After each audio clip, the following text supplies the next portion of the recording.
टोने टोटके करते हैं, गुड़िया लाते हैं, उसमें पिंच होते हैं। जब हम आपको बांधना चाहेंगे, मैं आपके सूक्ष्म शरीर को बांध दूंगा, आपको बांध दूंगा। सच्ची 5 लीटर होता है इंसान के, हम उसके 5वीं। काला जादू करने का सीसीटीवी फुटेज भी सामने आया है। आपने कई लोगों को सुना होगा, कई तांत्रिक होते हैं कुएं में कूदने को बोल देते हैं, अपने आप को मारने के लिए बोल देते हैं, आप स्लिट कर लेते हो। कैसे? तो ये किस तरह का ब्लैक मैजिक करते हैं? 7 चक्र हैं। तो एक केस आया था, बुरारी केस फैमिली, वहाँ पे बच्चे ने बोला था कि 10 सेकंड के लिए अपन लटकेंगे, पापा आ जाएंगे और हम भी वापस जिंदा हो जाएंगे। एंड 14 के 14 लोग ही फांसी पे थे। ऐसे कई लोग हाथ पर बांध देते, कब्र में डाल देते हैं, कॉफिन बॉक्स में डाल देते हैं और आपके हाथ पर बांध देंगे, मिट्टी डाल देंगे ऊपर। कुछ देर आप तड़पोगे और तड़पने का जब आप बेहोश होना शुरू होते हो तो आपको बाहर निकालते हैं और देन दे आस्क यू। मुझे कोई लाइव एक्सपीरियंस बताओ ना कि आपके साथ कोई लाइव घटना घटी थी। एक बच्चे से बात कर रहा था, उसकी आवाज ऐसी थी, बात करते करते, सर मैं आपसे बात करना चाहती हूँ, मेरे घर में कोई एनर्जी है। ऐसी टोन थी। ग्रिन वाली हंसी सुनी आपने? ऐसी हंसी में हंसी औरत। किसी पूजा पाठ के शॉर्टकट्स में आके आप सक्सेस नहीं पा सकते। तंत्र करने वालों के ऊपर खुद के ऊपर बाधा आती। तंत्र करने वाले को कैंसर होना सबसे ज्यादा पॉसिबल है। मेरे पास कई बार बहुत बड़े बड़े नाम जो इंडिया के हैं कॉल करते हैं, कहते हैं ये काम है, आपको करवाना है। पॉलिटिशियंस, बड़े बिजनेसमैन, सब हैं। ये उन्हीं फैमिली की बात बता रहा हूँ। और अगर आपकी फिजिकल बॉडी बाधित है, आप लेटना पसंद करते हो, आराम से बिस्तर पे चारपाई तोड़ना पसंद करते हो, तंत्र होना आसान है आपके ऊपर।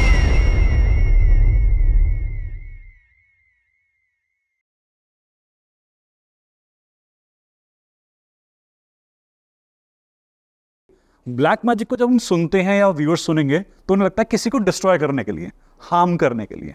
ब्लैक मैजिक वो नहीं है, ये तंत्र है। तंत्र का मतलब अपने अंदर के अज्ञान की अनुभूति और अज्ञान की तह तक जाना। ब्लैक का मतलब अनमैनिफेस्टेड भी होता है, अभी उसको कहीं किसी फॉर्म में डिस्क्राइब नहीं करा गया, वो ब्लैक कहलाता है। ये खाली किसी को हिट करने के लिए नहीं, ये सेल्फ डिफेंस के लिए भी और अवेकनिंग के लिए भी यूज होता है। That's black magic. नहीं तो ब्लैक मैजिक मतलब आपने कोई ऐसी हिस्ट्री देखी कि इंडिया में सबसे खतरनाक ब्लैक मैजिक कौन सा हुआ है? रावण, शक्तियों का विधाता, जो शक्तियों का जनक कहते थे। राइट। तो ये आपके पास अगर आप कहें एक एपिसेंटर, तो मैं रामायण काल को आपसे बताना चाहूंगा कि वहां पर जो शक्तियां थी रावण के पास में, कुंभकर्ण के रूप में, मेघनाद एक्सपर्ट था इनमें, अहिरावण एक्सपर्ट था इनमें, रावण के दोनों पुत्र इसमें एक्सपर्ट थे। इवन रावण के पास उतनी शक्तियां नहीं थी जितनी अहिरावण और मेघनाद के पास थी। मेघनाद ने तो जो लक्ष्मण पर अटैक किए थे वो सारे इन्हीं विद्याओं से किए थे। निकुम्बला देवी की पूजा जो करता है वो इसी विद्या के आधार पर करता है। इंद्रजीत भी तो थे उसमें। इंद्रजीत वही था मेघनाद। इंद्रजीत का ही तो नाम मेघनाद है। हाँ। कि इंद्र को जीता था उसने अपनी इन्हीं विद्याओं से, छद्म विद्याओं से। हाँ। कि वो अपने रूप को कई जगह डाइवर्ट कर लेता था, दुश्मन देख ही नहीं पाता वो है कहाँ। राइट। और इतने में वो बर्छी मारकर मूर्छित कर देता था। अभी के टाइम पे, आज के टाइम पे कोई ऐसा ब्लैक मैजिक की कहानी आपको पता हो जो व्यूअर्स को बता सके आप? अभी 4-5 दिन पहले ही मेरे पास कॉल आया था, मैं आपको उसका एग्जांपल देता हूँ। कॉल पर किसी ने मुझसे बात करनी शुरू करी, एक बेचारी औरत जिसके घर में उसका पति उसे तंग करता है। तंग करने की स्टोरी है, अपॉइंटमेंट लिया गया है कि सर से मुझे कहना है मेरा पति मुझे तंग करता है, कैसे इसका निवारण होगा। मुझे अचानक उनसे बात करते कैसे ऐसा लगा ये झूठ बोल रही है, और मेरे मुंह से निकला कि मैम पाखंड कब से कर रही हो। ग्रिन वाली हंसी सुनी आपने? ऐसी हंसी में हंसी औरत, और उसका टोन चेंज था मेरे साथ बात करते हुए। कहती तुझे लगता है तू मुझे रीड कर लेगा? That was a sentence. और अगले क्षण लगा कि सर मेरे पति के साथ मैं कैसे रह पाऊंगी, आपने बताया नहीं। अभी रिसेंटली बात है, रिसेंटली ये लास्ट वीक का इवेंट है। एक 4 सेकंड के या 5 सेकंड के इंटरवल के लिए उसने ऐसा फोन पर प्रेजेंटेशन दिया। 2 मिनट के लिए मुझे भी डर लगा क्योंकि डर सबको लगता है। एकदम से कोई ग्रिन करे, एकदम से कोई ऐसे चैलेंज करे कि तू लग रहा है मुझे पढ़ पाएगा।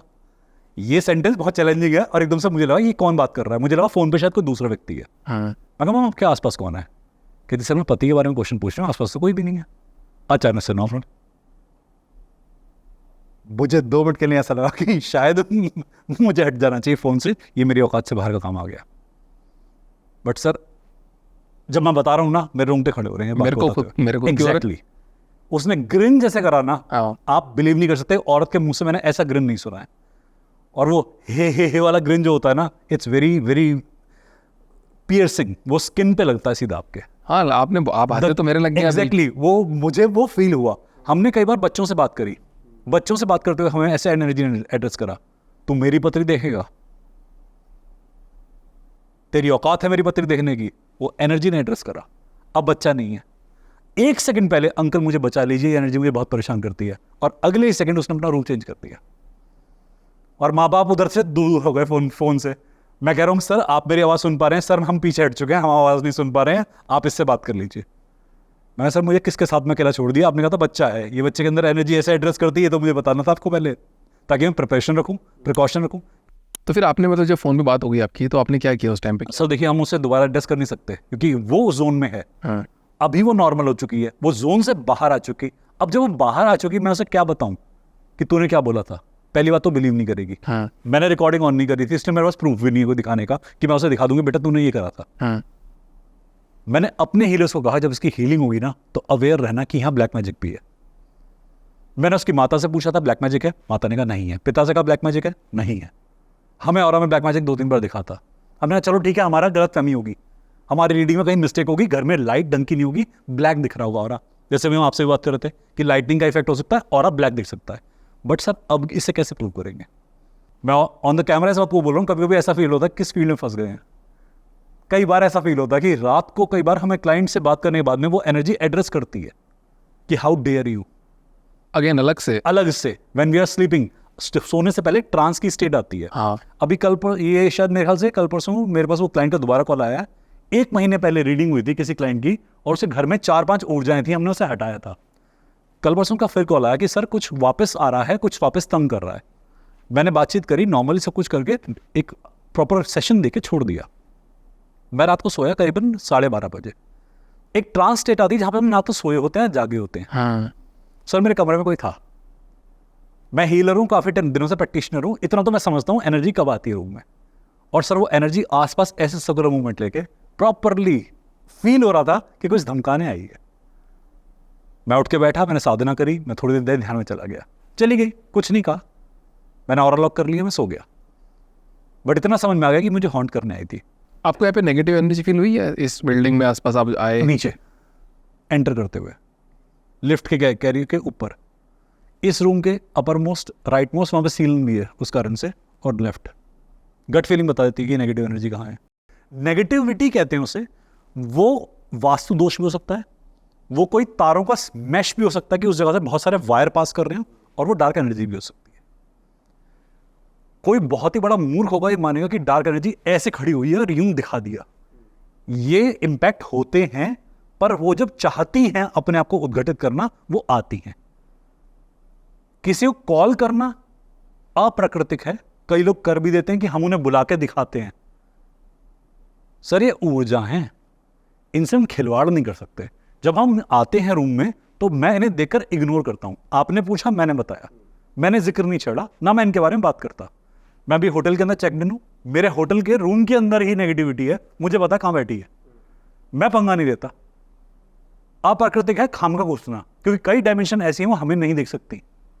हम जैसे आप इनको नहीं देख सकते, मैं इनको नहीं देख सकता, मुझे इनकी प्रेजेंस फील होती है, इनको मेरी प्रेजेंस फील होती है। बट जिस वक्त मैं बार बार इनके बारे में बात करूंगा ना, ये और मेरी तरफ अट्रैक्ट होना शुरू होती है, मैं इनकी तरफ अट्रैक्ट होना शुरू होता हूं। ये बेसिक प्रिंसिपल है। आप डार्क को कॉल करते हो, डार्क आपको कॉल करता है। आप लाइट को कॉल करते हो, लाइट आपको कॉल करती है। हम किसी भी जगह पर महसूस तो इमीडिएट कर लेते हैं कि है, पर हम हर जगह घुसते नहीं है, क्योंकि मैं भगवान नहीं हूं सर। एक सिद्धि है, उसकी इज्जत है। कई लोग खेल के लिए कहते हैं कॉल करो जी एनर्जी को। मैं अपनी एनर्जी तो अवगत कराता हूँ, कान दिखा, पहले ये एनर्जी देख, फिजिकल एनर्जी, तब मैं तो बताता हूँ एनर्जी क्या होती है। मुझे तो बड़ा मज़ा आ रहा है। देखो एक बात कहते हैं, मेरे सिटी में ना एक वो बोर्ड होता था, एक भूत पिशाच बुलाने का, तो आत्माएं बुलाते थे। ओजा बोर्ड? हाँ, ओजा बोर्ड। तो आत्मा बुलाते थे और पूछते थे कि भैया मेरे कितने नंबर आएंगे, मेरे कितने आएंगे। तो एक्चुअली आत्मा आती है ऐसे? सर आत्मा आती है, बुलाने के तरीके होते हैं, कुछ पाखंड भी होते हैं, बट आती है। मेरे गुरु ने एक चीज़ सिखाई थी और कभी बुलाई भी थी आत्मा। तो मेरा जो पहली बार इंट्रोडक्शन था एनर्जीज को, वो मेरे गुरु ने किया था और एनर्जी बुला के किया था। बट बहुत ही पेनफुल और बहुत ही मेरे लिए भयानक था। और उसके बाद जो मेरे घर में हुआ वो भी बहुत कुछ भयानक हुआ। तो मैं ऊर्जा बुलाता हूँ बहुत बार, बट ध्यान में जाके मैं सबको मेडिटेशन में लेके जाता हूँ। एक ट्रांस जोन आता है, 2 डायमेंशन के बीच का एक लिम्बो जोन होता है। मैं आपकी ऊर्जा को इस लिम्बो में लेके जाऊंगा, ना तो वो इस डायरेक्शन में है, डायमेंशन में है, ना आप इस डायमेंशन से बाहर जाओ। लिम्बो के अंदर कोई भी क्रॉस नहीं कर सकता। ध्यान के अंदर हम उस लिम्बो में जाकर किसी से मिल सकते हैं। मैं अपने पितरों से भी गाइडेंस ली है, मैं दूसरों के पितरों को बुलाया गाइडेंस के लिए। आप किसी इस दुनिया में किसी ऊर्जा को बुला रहे हो, ये अप्राकृतिक है। मैं कभी अप्राकृतिक काम कोई नहीं करता। पुणे के अंदर एक एरिया आता है, मैं बता नहीं पाऊंगा ये क्या ऑन कैमरा कि वो एरिया किसका है, ऑफ कैमरा बताऊंगा कि वो एरिया किसका है। ठीक है। मैं बताऊंगा आपको वो किस वहाँ कौन रहता है। वहाँ किसी का आश्रम है और वहाँ उसके एरिया के आसपास मैंने कुछ देखा था, कुछ फील किया था, और हर बार वहाँ से जब भी कोई प्रैक्टिशनर गुजरता है वो सेम फीलिंग प्रैक्टिशनर बोलते हैं। सबको होती है, मैक्सिमम लोग होती है। ऑडियंस पता है कि कौन है वो बंदा, वो बता सकती है कि उनको पता है। और वहां पर मेंटल पेशेंट्स बहुत सारे मिलते हैं उस एरिया में। वहां पर एंजाइटी के पेशेंट मिलते हैं, वहां डिप्रेशन के पेशेंट मिलते हैं, वहां पर इमोशनल इशू के पेशेंट मिलते हैं। आई होप ऑडियंस को पता है हम किस एरिया के बारे में बात कर रहे हैं। सर वो लेन है पूरी, आप अपने आप साधक नहीं भी हैं, उस लेन से गुजर के देखिए, आपको अचानक से ना कुछ वियर्ड फील होगा कि 4 स्टेप पहले तो कुछ अच्छा अच्छा फील हो रहा था, अचानक से कुछ सैडनेस आ गई इस जगह से, और वो लेन से क्रॉस करते फिर नॉर्मल। ये हमने कई बार प्रैक्टिस किया है सर। कई बार और हमें एनर्जी हमें ऐसे इंपैक्ट में आती है, पता नहीं होता कि आपके साथ से कौन गुजर रहा है, पता नहीं होता कि किसी ऑकल्ट के किसी कल्ट में कहीं कोई प्रैक्टिस की गई है। कई लोग अपने आप को एटर्नल बनाने के लिए, अपने इंस्टीट्यूट को एटर्नल बनाने के लिए कई प्रैक्टिस करते हैं। आप भी जानते होंगे, बहुत सारे नाम आपने भी सुने होंगे। बिल्कुल सुने। कोई टोटम बनाता है, कोई टैबूज बनाता है, कोई वो गुड़िया पिन चुभाने वाला काम करता है, बहुत लोग करते हैं। ऑडियंस को पता होगा ये काम करे जाते हैं, बट सर उन एरियाज के अंदर इंपैक्ट फील होता है। आप किसी ऐसे घर में जाएंगे, किसी ऐसे व्यक्ति के साथ जाएंगे, आपको इमीडिएटली फील होता है कि he has done something, she has done something. माथे को देख के पता लगता है, उनके ऑरा को देख के पता लगता है। हम कई घरों में पानी भी नहीं पीते, हमें पता है इस घर का पानी कैसा है, हाथ में पानी लेके हम चेक करते हैं कि इस घर की एनर्जी कैसी है, हम तुरंत छोड़ देते हैं कि नहीं इस घर का पानी नहीं पीना आपने, कुछ है दिक्कत। तो एक केस आया था, बहुत सॉलिड केस था, बुरारी केस फैमिली। मैं बिल्कुल समझ गया था ना, तो मेरे को उसके बारे में बात करनी है। वहाँ पे बच्चे ने बोला था कि 5, 7, 10 सेकंड के लिए अपन लटकेंगे, पापा आ जाएंगे और हम भी वापस जिंदा हो जाएंगे। एंड 14 के 14 लोग ही फांसी पे थे। सर मुझे भी ना, जब मैंने ये केस सुना था पहली बार, मैं दिल्ली में रहता हूँ तो बुराड़ी काफ़ी आसपास ही है, 40 किलोमीटर के रेंज में आता है मेरे घर के। तो हमने भी केस सुना था और पहली बार सुना कि 11 के 11 लोग लटके मिले और हाथ बंधे हुए थे, आंखें बंधी हुई थी। वो जो उनकी पूरी स्ट्रक्चर थी वो हमारे सामने फोटो भी आई और एकदम वीडियो रिलीज हो गया था। तो हमने भी वो वीडियो देखा है कि वो किस अवस्था में थे। स्ट्रगल का मार्क नहीं था, ना चेहरे पर ना हरकतों में। घर में ना कई लोग प्रैक्टिसेस करते हैं जहां पर एक इंसान कहता है कि ये करना है और सब फॉलो करते हैं। सर कई बार क्या होता है कि कुछ गुरु ऐसा काम कराते हैं कि आपको एक सिद्धि प्राप्ति के लिए काम होता है, कि अवेकनिंग के लिए काम करते हैं। कई लोग जल समाधि लेते हैं कि जल में जाएंगे, कुछ देर बैठेंगे, बाहर निकलेंगे, समाधि ओवर। कई लोग अपने सांस रोक लेते हैं। हर तरीके से अपने आप को रीस्टार्ट करना होता है। जैसे हम एस्ट्रोलॉजी में कहते हैं अष्टम भाव को एक्टिवेट करना होता है। ये एस्ट्रोलॉजी का एक टर्म होता है। एक स्मॉल डेथ होती है, पूर्ण डेथ भी होती है, पूर्ण विराम भी होता है, एक अल्प विराम होता है। जब एक साधक ध्यान में उतरता है ना सर, तो उस वक्त वो अल्प विराम आता है। कई लोग इस अल्प विराम को लेना चाहते हैं कि उसके बाद अवेकनिंग हो जाएगी। आपने सिद्ध पुरुषों की बात सुनी होगी कि वो बैठे थे, बात कर रहे थे अपनी माता से, बात करते करते ध्यान में उतर गए।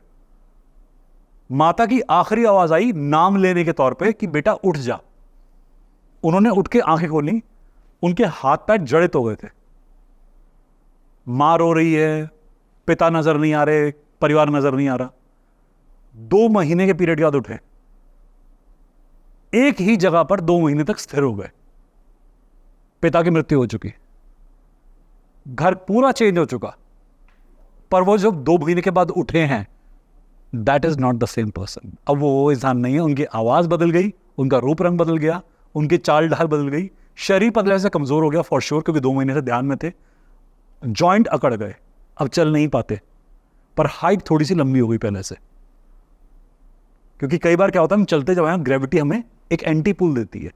जो कई महीनों तक हम ध्यान में बैठे रहते हैं, हमारी हाइट थोड़ी सी इलोंगेट होती है। जैसे कहते हैं सोने के बाद भी हमारी हाइट डेली इलोंगेट होती है, और डेली के डेली हम उसे कंप्रेस करते हैं। इनका ज्ञान क्षेत्र कुछ अलग लेवल का हो गया। ये कुछ व्यापारी थे, व्यापार के काम करते थे, लिखा पढ़ाई वगैरह काम करते थे, सब छोड़ दिया, प्रवचन देने उतर गए, और सर बहुत फेमस इंसानों के मरे। कई बार ऐसा होता है वो अल्प विराम के लिए लोग करते हैं प्रैक्टिसेस। अब सर शायद कुछ अल्प विराम इनके पास भी था, कहीं या तो किसी प्रैक्टिशनर ने बोला इनको, या घर में जैसे कहते हैं उनका बेटा जो था पहले वो भी किसी थोड़े से मेंटल प्रेशर से गुजर रहा था, कुछ मानसिक अवसाद से गुजर रहा था, उसको भी कुछ ऐसी एनर्जीज कुछ फील होती थी, कोई बात करता था उससे, उसके पिताजी बात करते थे, ऐसा कुछ सुनने में आया था हमारे। तो सर वो अल्प विराम की ही प्रयास करते हैं, ढूंढ रहे होते हैं उसको। अल्प विराम मृत्यु की स्टेट में आता है।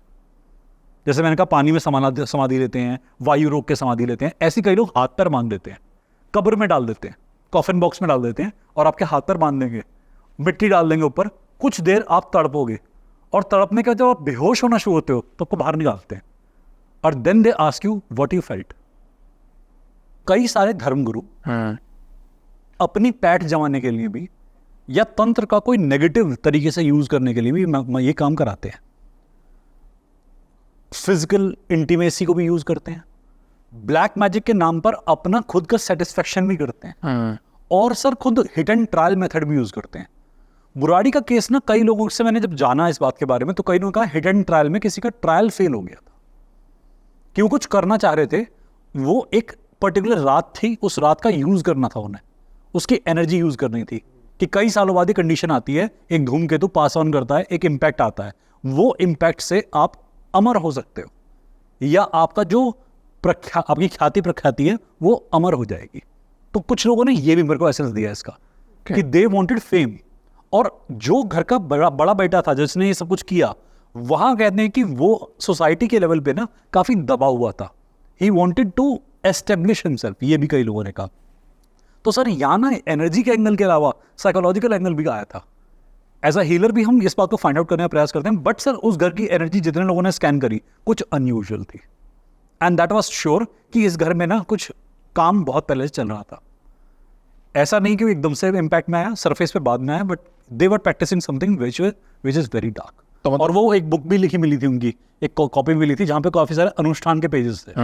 That was also the nothing. तो मतलब ये बात प्रूवन हो गई है कि मतलब ब्लैक मैजिक से किसी की मृत्यु भी हो सकती है। सर अगर आप गलत तरीके से प्रैक्टिस एक साधना को भी करते हैं, जैसे मान लीजिए कई लोग कहते हैं थर्ड एक्टिवेशन करना, मैं कल ही किसी से बात कर रहा था कि थर्ड एक्टिवेशन की जरूरत नहीं होती।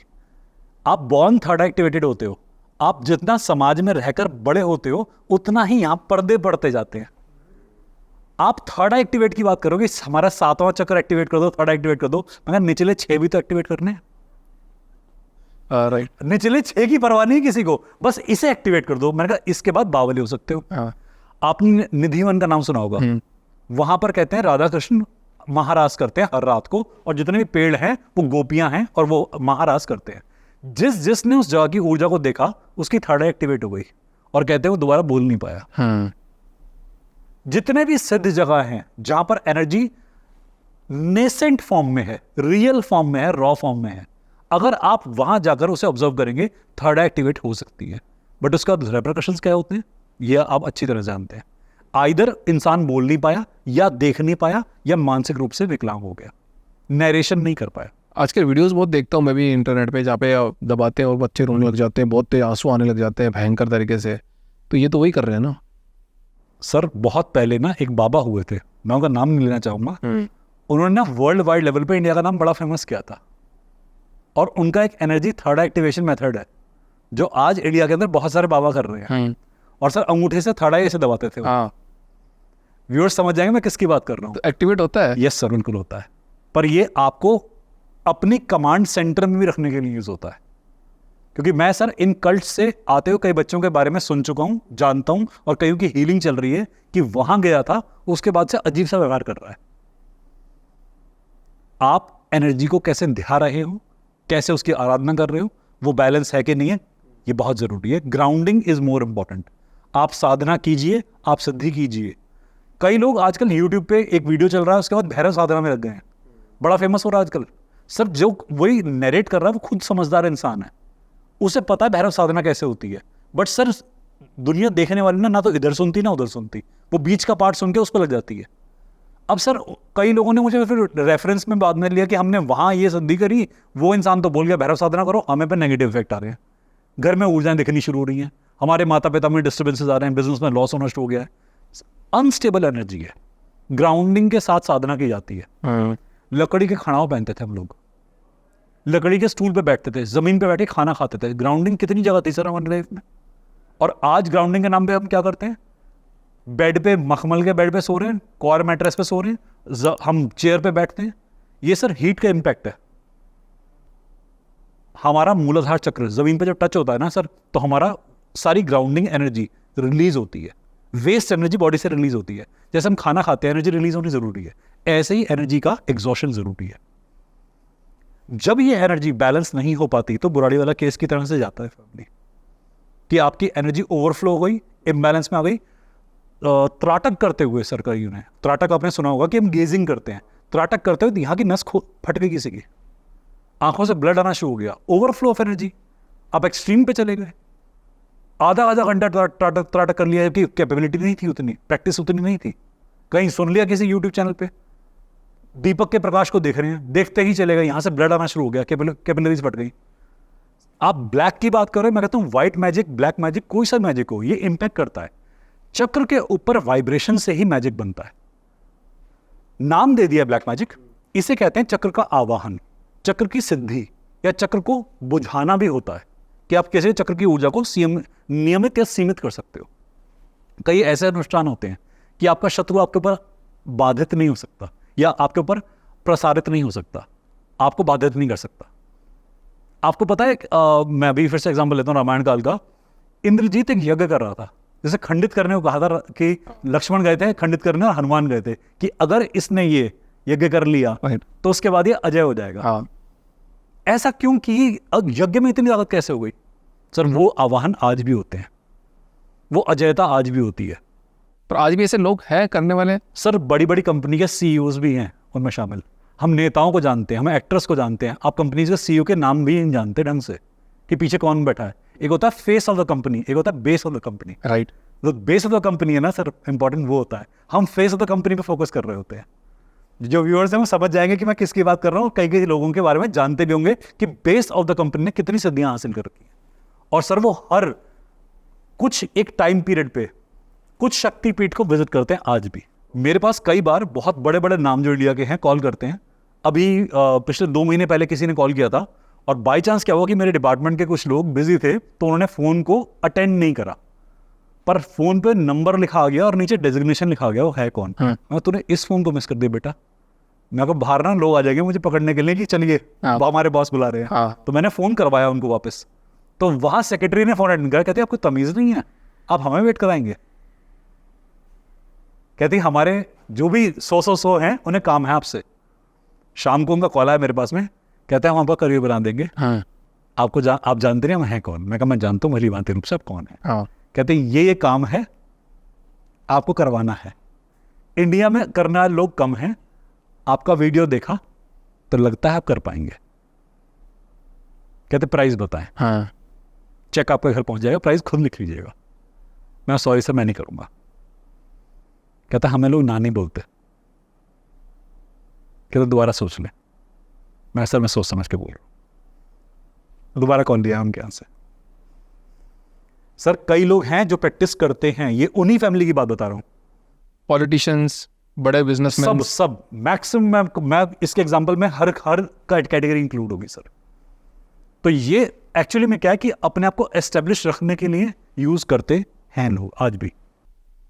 मतलब आप ये क्लेम कर रहे हो सर कि जितने भी बड़े पॉलिटिशियंस हैं, जितने की बात नहीं कर रहा, अच्छे बड़े पॉलिटिशियंस काफी लोग कर सकते हैं, बड़े बिजनेसमैन हैं, अपने रिजल्ट को फेवर में लाने के लिए ये काम करते हैं। बगुलामुखी का मंदिर का नाम तो सुने होगा ना? हाँ सुना है सर। बगुलामुखी कौन कौन हवन कर चुका है, लिस्ट में नाम होंगे ना उनके। व्यूअर्स में से कोई भी जाके वहाँ लिस्ट कंफर्म कर सकता है ना एक बार को। मेरे कहने की जरूरत नहीं पड़ेगी। सिद्धि प्राप्ति सबको चाहिए होती है सर, शक्ति प्राप्ति सबको चाहिए होती है, अनुशासन और प्रशासन दोनों को चाहिए होता है, नेगेटिव को भी पॉजिटिव को भी। लोग जाते हैं सर, नेगेटिव भी जाते हैं, पॉजिटिव भी जाते हैं। बहुत बड़े बड़े लोगों के वहाँ नाम चढ़े होते हैं, कई बार रजिस्टर में नाम भी नहीं होते। आप उनके पुजारी से पूछिए यहाँ कौन कौन आ चुका है, बता देंगे आपको। बट ये सब पैसा पाने के लिए ही होता है या फिर? सर शक्ति, शक्ति, सिद्धि की असली शक्ति प्राप्ति जो होती है ना वो ध्यान में होती है। वो आप शांति से प्राप्त करते हैं। पर जब आपको कहीं बने रहना होता है, क्योंकि सर एक बात है कि आपके ऊपर भूत बैठा हुआ है, कंधे पर बैताल बैठा लिया आपने, अब बैताल को लेकर घूमना पड़ेगा आपको। फेम पाने का ना एक आप भी जानते हैं कि एक बहुत बड़ा दुष्परिणाम यह है कि अब इसे लेके चलिए, अब साथ में ढोए चलिए इसे। अब आपकी जिम्मेदारी नहीं, आपकी मजबूरी भी है फेम ये। क्योंकि अब आप खाली अपने लिए काउंटेबल नहीं है, अब आप बहुत बड़ी बड़ी कंपनियों के लिए कितने बड़े बड़े सेलेब्स का नाम बता दूंगा जिनका मन नहीं करता एक्टिंग करने का, और सर मजबूरी में ढोए चल रहे हैं अपने आप को। कितने बड़े बड़े पॉलिटिशियन का नाम बता दूंगा, उनका मन करता कैलाश मानसरोवर की यात्रा पे निकल जाए, बट सर पीछे खड़े हैं ना लोग, कहते हैं डेली के डेली ऑफिस जाइए, काम कीजिए। क्योंकि पहले आप एक फेस ऑफ द कंपनी बनना चाहते थे, आज आप फेस ऑफ द कंपनी बन चुके हैं। और जब आप फेस ऑफ द कंपनी बन जाते हैं ना, there is no point of U turn. तो लोग इन प्रैक्टिसेस को करते हैं वो मेंटेन करने के लिए, बहुत लोग हैं। 5,000 करोड़ की जिनकी शादी हुई। हाँ जी, बोलो आप मुझे किसी गलत जगह लेके जा रहे हो। तो फिर बताइए, मतलब अगर 5,000 करोड़ की शादी कर सकते हैं और 48,000 एम्प्लॉयज़ को निकाल सकते हैं, तो क्या ये लोग भी इसमें इन्वॉल्व होते हैं? क्योंकि देखा जाता है कि बहुत भक्ति भाव होता है, हर जगह हर मंदिर में ये पाए जाते हैं, हर जगह इनके काले हाथ में काला डोरा है। एक बात बोलता हूँ सर, अभी मैंने गज केसरी योग का कॉम्बिनेशन पढ़ाया था किसी को,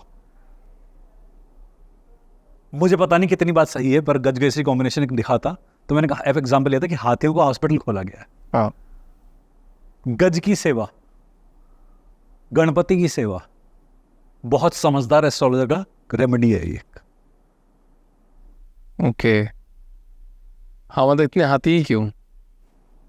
सर यही इस बात को यही रोक देते हैं, क्योंकि आगे बोलना मेरी सेहत के लिए हानिकारक हो सकता है। नहीं, आप बता सकते हो ना थोड़ा? सर मैं देखो, मतलब कॉम्बिनेशन तो बहुत सारे दिखते हैं। कैंसर हॉस्पिटल ओपनिंग, हाँ, कई नेता कराते हैं। गरीब विधवाओं का विवाह, पुनर्विवाह, बच्चियों का विवाह, वीनस की बहुत बड़ी रेमेडी है। हाँ, कितने ही प्लैनेट्स की रेमेडी होती है। आप पिता की तरह कन्या दान कर रहे हो, कन्या दान से तो नवग्रह पूरे शांति में आ जाते हैं। तो अब आपका रेंज कहां तक जा रहा है, आप कहां तक कर सकते हो? क्रिटिसिज्म सब करते हैं सर, पर कुछ तो उनके पास होगा ना ऐसा फॉर्मूला जो भी बने हुए हैं। मुझे वही फॉर्मूला खोजना है। एग्जैक्टली सर, हम सबको खोजना है, हम सभी इसके बारे में। पर सर एक इन चीज होती है कि eat sleep and drink concept. हाँ, when you eat your work, when you sleep your work, when you drink your work, work becomes you and you become work. ऐसा क्यों है गुजराती इतना सक्सेस पाते हैं बिजनेस में? हाँ, बाकी सब स्टेट को कंपैरिजन अगर हम कर लें तो आजकल गुजराती इतना हिट क्यों हो रहे हैं? ऐसा तो है नहीं कि सिर्फ स्टैटिक्स में हिट हो रहे हैं कि बाकी कंट्री में लोग हिट नहीं हो रहे, पर एक कंपैरिजन करें तो ऐसा क्यों हो रहा है? क्योंकि वो ईट स्लीप और ड्रिंक करते हैं कंसेप्ट को, दैट इज मनी अर्निंग।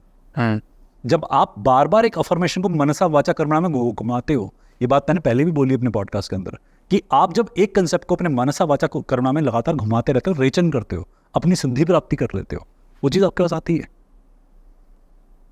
और एक बात और बताता हूं कि हम इन्फ्लुएंशियल उसे मानते हैं जिसके पास धन लक्ष्मी है।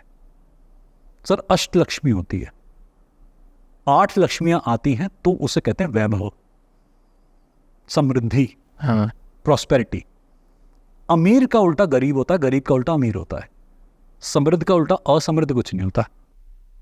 राइट, समृद्ध कहानी होता है। कई बार ना हम जब फोकस कर रहे हैं, आप एक फॉर्मूला पूछ रहे हैं, तो आप फॉर्मूला किस चीज के लिए पूछ रहे हैं? अष्ट लक्ष्मी के लिए या केवल धन लक्ष्मी के लिए? क्योंकि धन लक्ष्मी आती है ना, तो साथ में कई बार क्या होता है कि धन स्टेबलाइजेशन नहीं देता।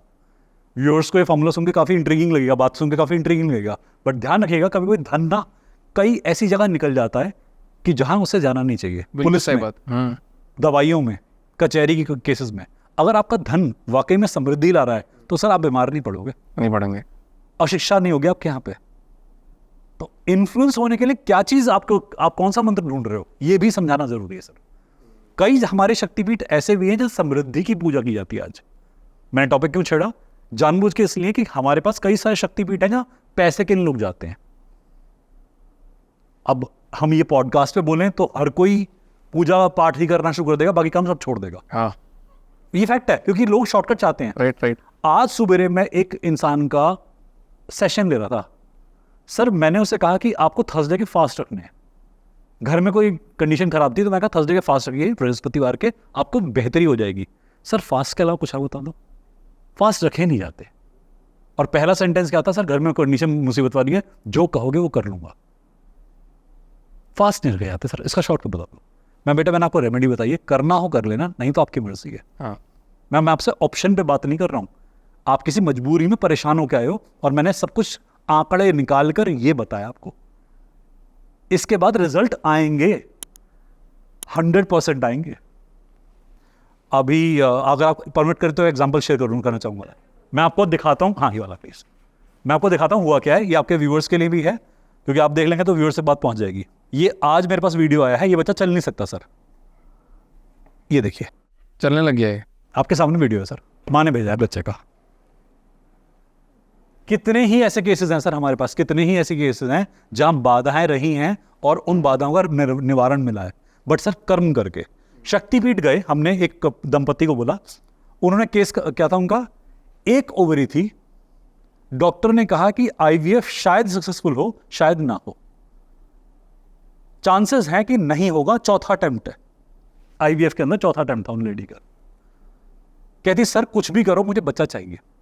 मैंने पहले बोला कि आईवीएफ अप्राकृतिक होता है, मैं आईवीएफ के फेवर में नहीं होता। हाँ। क्योंकि सर प्रकृति ने जिस चीज को बनाया नहीं है ना, वो फिर आगे रेपरकशन दिखाती है, चाहे मेंटल हेल्थ में, चाहे फिजिकल हेल्थ में, या फिर बच्चा बड़ा होकर पेरेंट्स से वैसे दूर हो जाएगा। तो इतने आईवीएफ सेंटर खोल रहे हैं आज तो। सर कमाई का सोर्स बहुत अच्छा सोर्स है ना, एक माँ को उसके बच्चे के लिए आप गारंटी कर दे रहे हो। हाँ, बट पुराने टाइम पे भी तो ऐसा हुआ होता था मैथोलॉजी की, जैसे अपने जो पांचों पांडु पुत्र हुए हैं वो तो भगवान की देन है, आईवीएफ है वो भी। सर अगर आप पांडु के पुत्रों के अलावा धृतराष्ट्र के पुत्रों की बात करें तो आपके गांधारी के पिंड गिर गया था गर्भ से। हाँ।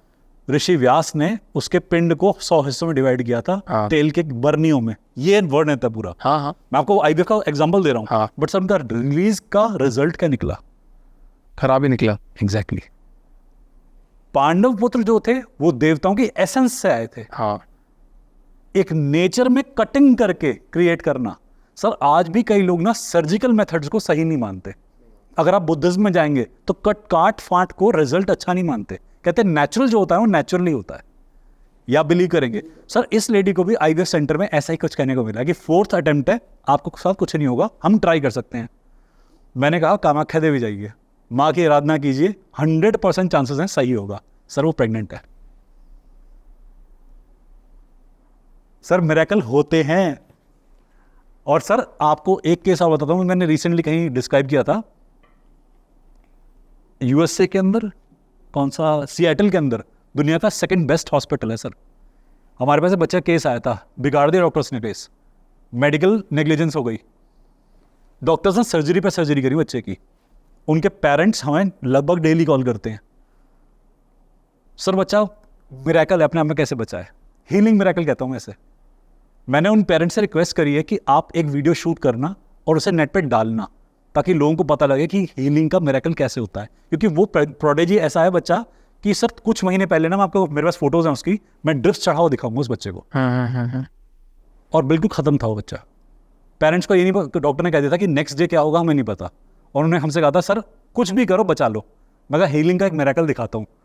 एक PCO2 मार्कर होता है, एक इंडिकेटर मशीन होती है, पीछे लगी होती है, CO2 और PCO2 मार्कर होता है। मैंने कहा उसकी रीडिंग देखना, मैं कुछ करता हूँ वहाँ रीडिंग देखना कैसी होती है। आप मजाक कर रहे हो सर? आप उस व्यक्ति से बात करो, ऑन द रिकॉर्ड मेरे पास बातचीत है सर। ये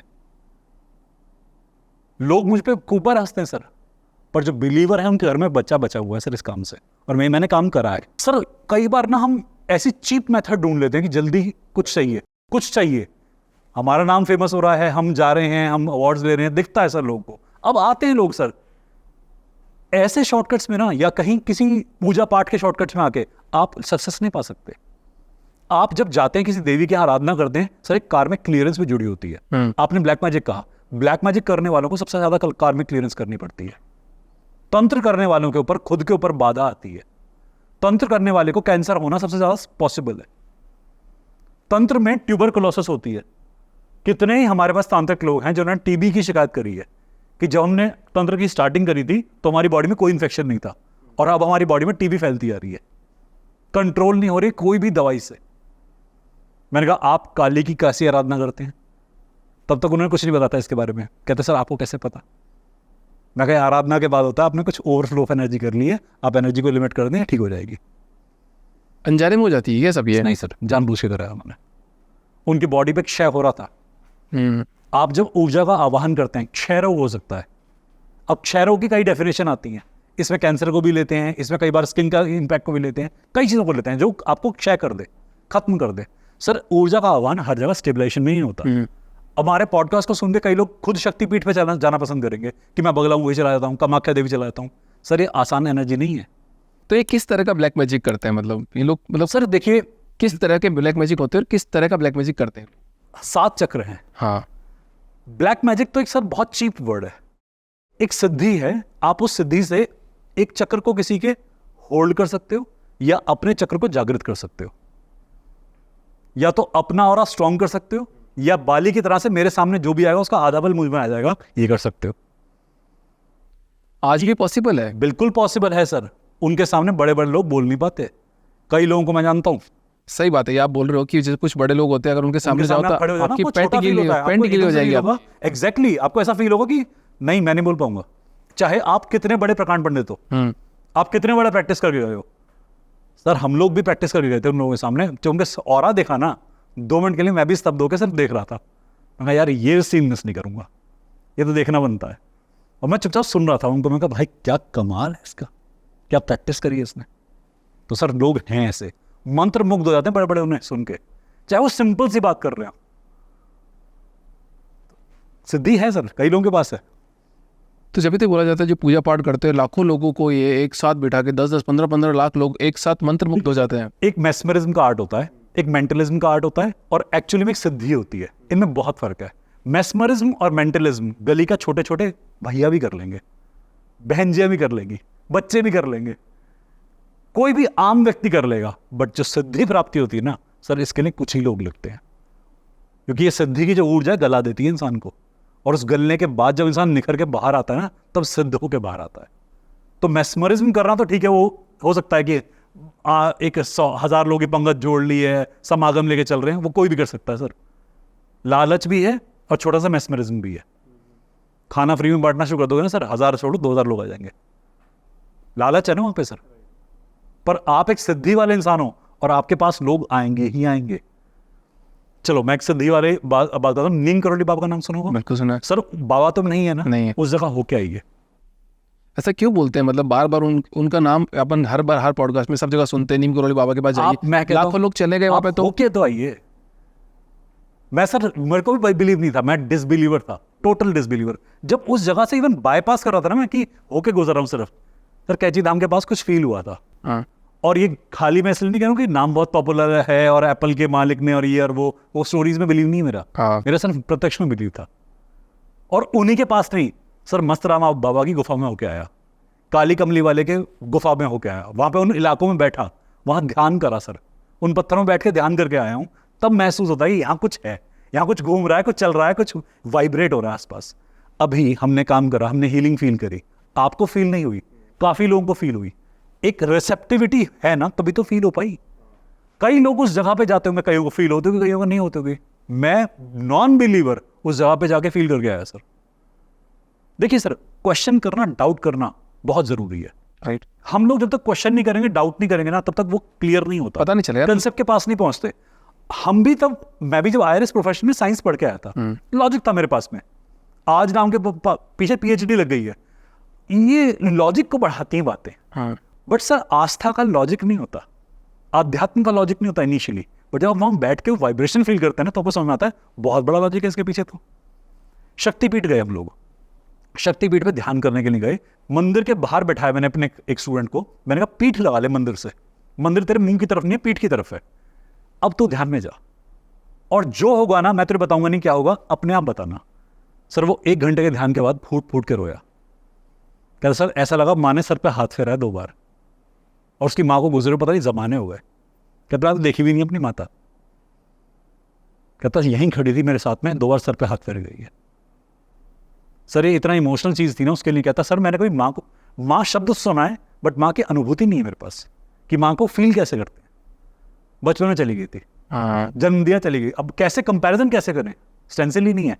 कहता सर मुझे जब ये फीलिंग आ सकती है तो आपको कैसे आती होगी या बाकियों को कैसे आती होगी। और ये शक्तिपीठ की होता हूँ सर आपको।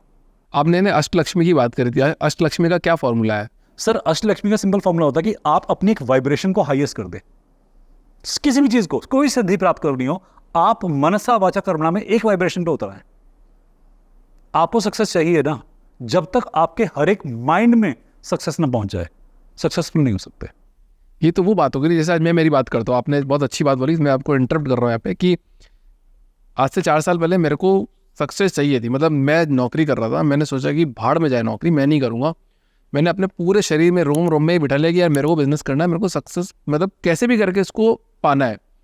एक बड़ी कंपनी को मैंने मेल डाला, मैं आपके लिए 100 करोड़ का बिजनेस ड्राइव करूँगा, वो जो आप बोल रहे हो। मैंने मेल डाला, वो उनके पास गया और उन्होंने रेस्पॉन्ड कर दिया कि how you will do it. हमने बोला आई हैव ए प्लान। उसने बोला कम टू ऑफिस। हम मिले, आज मेरी कंपनी आया है।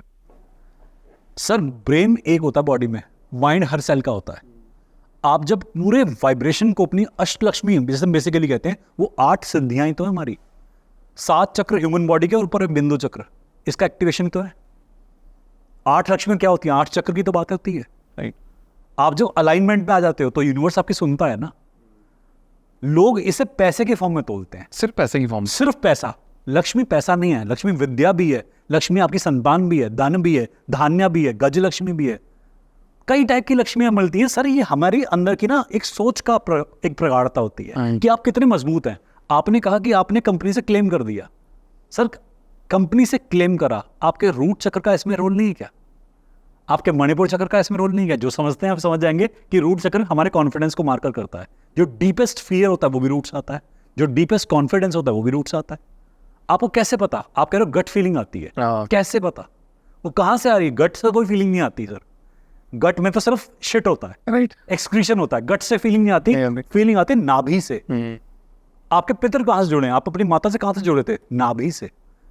क्योंकि पेट पर लगती है, पेट के नीचे आते भी आते हैं, इसलिए हम गट कह देते हैं सर उसे। ये अंग्रेजों का दिया हुआ वर्ड है। हमें कहते हैं, हम इसे आत्मज्ञान बोलते हैं। ये आत्म का स्थान भी कहा जाता है। ये हमारा फिजिकल ब्रेन है, ये हमारा स्पिरिचुअल ब्रेन है, और यहां से हमारी स्पिरिचुअल एसेंस आती है सर। हर वक्त अष्टलक्ष्मी की प्राप्ति सर यहीं से होती है कि आप अगर अपनी ऊर्जा को हर वक्त एक ही पैटर्न पे छोड़ेंगे ना, तो कांस्टेंट वाइब्रेशन बननी शुरू होती है। अब आप डेली कहेंगे नहीं यार नहीं हो पाएगा, क्यों? आप बोल रहे हो होगा, 100% होगा, और जब मैं करूंगा तो होगा। होता है सर। आपने भी किया है, मैंने भी किया, और कई लोग और जो सुन रहे हैं उन्होंने भी किया है। नेगेटिव भी किया कई लोगों ने, हाँ, कि मेरी बॉडी में कहीं कैंसर ना हो जाए, हाय मुझे कुछ ना हो जाए, मुझे टीवी ना हो जाए। हो गई। अफर्मेशन दोनों तरफ वर्क करती है सर। लक्ष्मी काली भी होती है, लक्ष्मी गोरी भी होती है, या लक्ष्मी गोल्डन कह देते हैं इसे हम, और लक्ष्मी भी होती है। राइट। आपने नाम सुना होगा शायद। Affirmation is the main thing sir. मेरे को जहां तक मेरी समझ कहती है सर, अष्टलक्ष्मी मेरे को, मैंने कई बार पॉलिटिशियन के साथ भी काम करा है सर, और बड़े बड़े एमएनसी के लीडर्स के साथ भी काम करा है। हाँ, और फैमिली में कहते हैं सर हमारी सक्सेस कांस्टेंट होनी चाहिए। वो कई बार ऐसे प्रेशर डाल काम कराते हैं। मैं कहा सर आप एक वाइब्रेशन लेके चलिए, इस वाइब्रेशन पे एमिट करते हैं, प्रोजेक्ट लॉन्च करेंगे, 100% सक्सेस रेट है। ये कोई भी कर सकता है क्या? सर कोई भी कर सकता है, और कोई भी करता है सर। इस जैसे कभी वाइब्रेशन आती है, मेरे को भी एक वाइब्रेशन आती है, मैं उस टाइम का काम कर लूँ। मैंने बोला एक बड़ी कंपनी को मेल डाला, मेरा काम हो गया, मेरे आगे चाहिए, बट वो पर्टिकुलर वाइब्रेशन से सेम नहीं रहती है। सर हमारा जो प्रोसेस ऑफ थिंकिंग है ना, वो हर वक्त बदलता है। कांस्टेंट एक पिच क्रिएट करनी पड़ती है अपने लिए। हम सुबह उठते हैं, क्या हम इसी वाइब्रेशन से उठते हैं? जैसे आप और मैं बात कर रहे हैं, कभी कभी बहुत डल होते हैं, कभी कभी बहुत सल्किंग होते हैं, बट अपने आप को रिजुवेनेट करना होता है कि यार काम करना है। कई लोग मजबूरी में काम करते हैं, कई लोग उसी मोमेंट में अपने आप को इतना ज्यादा एक्साइट कर देते हैं, चार्ज कर देते हैं कि वो अपना वो स्टांस प्राप्त कर लेते हैं। हाँ, गेटिंग द स्टेट, इसे हम अपना एनएलपी में बोलते हैं या हिप्नोसिस में बोलते हैं, getting the state, getting the stance. आप सुबह उठ के तैयार होते, शीशे के सामने देखते हो अपने आप को। मैं आपके पास आ रहा था, मैं थोड़ी देर शीशे के सामने खड़ा रहा, मैं अपने आप को अधघोरता रहा, तो मुझे पूछा गया कि क्या कर रहे हैं आप? ठीक है, मैं कहा मुझे स्टांस में आने दो, मुझे अपनी स्टेट में आने दो। मैंने अपनी आंखों में देखा, अपने आप को रियलाइज कराया कि what you have to do, who you are, what you do, it's regular, you have to do this this this. याद आ गया, वापस आ गए। कई बार आप भूल जाते हैं कि आप हैं कौन, आपकी वाइब्रेशन मिस हो जाती है। भूलते हम सभी हैं, हम अपने वाइब्रेशन को, अपने स्टांस को मिस करते हैं, नॉर्मल है सर, बट इसे क्रिटिसाइज नहीं करना चाहिए। हाय मैं तो पीछे रह गया, रह गए, कोई बात नहीं, अब दुगनी स्पीड से दौड़ लो। आपने वाइब्रेशन की बात करी मेंटेन करने के लिए, इसके लिए एज भूल जाइए, आराम भूल जाइए, परिवार भूल जाइए, क्योंकि जब आपको दौड़ना होगा ना, तो केवल आपकी दौड़ ही काम आएगी। और सर आगे बढ़ना है ना किसी भी फील्ड में, तो सर सब भूल के सिर्फ दौड़ पे ध्यान देना होता है कि you have to reach. Black magic करने वाले कितने लोग हैं सर? वो तो गली मोहल्ले में सैकड़ों मिल जाएगा। तो वो लोग भी ऐसे सिद्ध पुरुष है क्या जो ये कर सकते हैं? नहीं सर, मैस्मरिज्म का आर्ट मैंने बोला ना, मेंटलिज्म और मैस्मरिज्म दुकान चल रही है सर इस बात पे। तो वेस्ट बंगाल में अपन चले जाते हैं। हम गलत जगह जा रहे हैं। एक्चुअली लोग हमें इस बात से ना बहुत कोट कर लेंगे। कई जगह जा सकते जाके हैं। देखते हैं अपन क्या है वहाँ पे, आप बताइए। मैं गया भी हूँ और देखा भी है सर, हीलिंग भी करी है उन लोगों की। कई प्रैक्टिशनर भी हैं मेरे पास में जो इस सदियों कर रहे हैं। हाँ, एक बहुत बड़ा आर्ट होता है मोहिनी विद्या। मोहनी विद्या। जो इसकी प्रैक्टिस कर लेता है ना, उसके सम्मोहन से कोई बच नहीं पाता। आर्ट ऑफ हिप्नोसिस एक्सट्रीम होती है। आपने वेस्ट बंगाल का नाम लिया तो कई जगह पर वेस्ट बंगाल के अंदर मोहिनी विद्या की प्रैक्टिस होती है। हानिकारक हो सकती है, पर इसमें इतना ताकत होता है कि आप ना नहीं बोल पाएंगे। ये आपसे कुछ भी करवा सकते हैं। ये तो उन जगह होती है, मैं ये नहीं कहना चाहूंगा कि कहां होती है, पर ये उन जगह होती है जहां नॉर्मल इंसान समझदारी में नहीं जाता।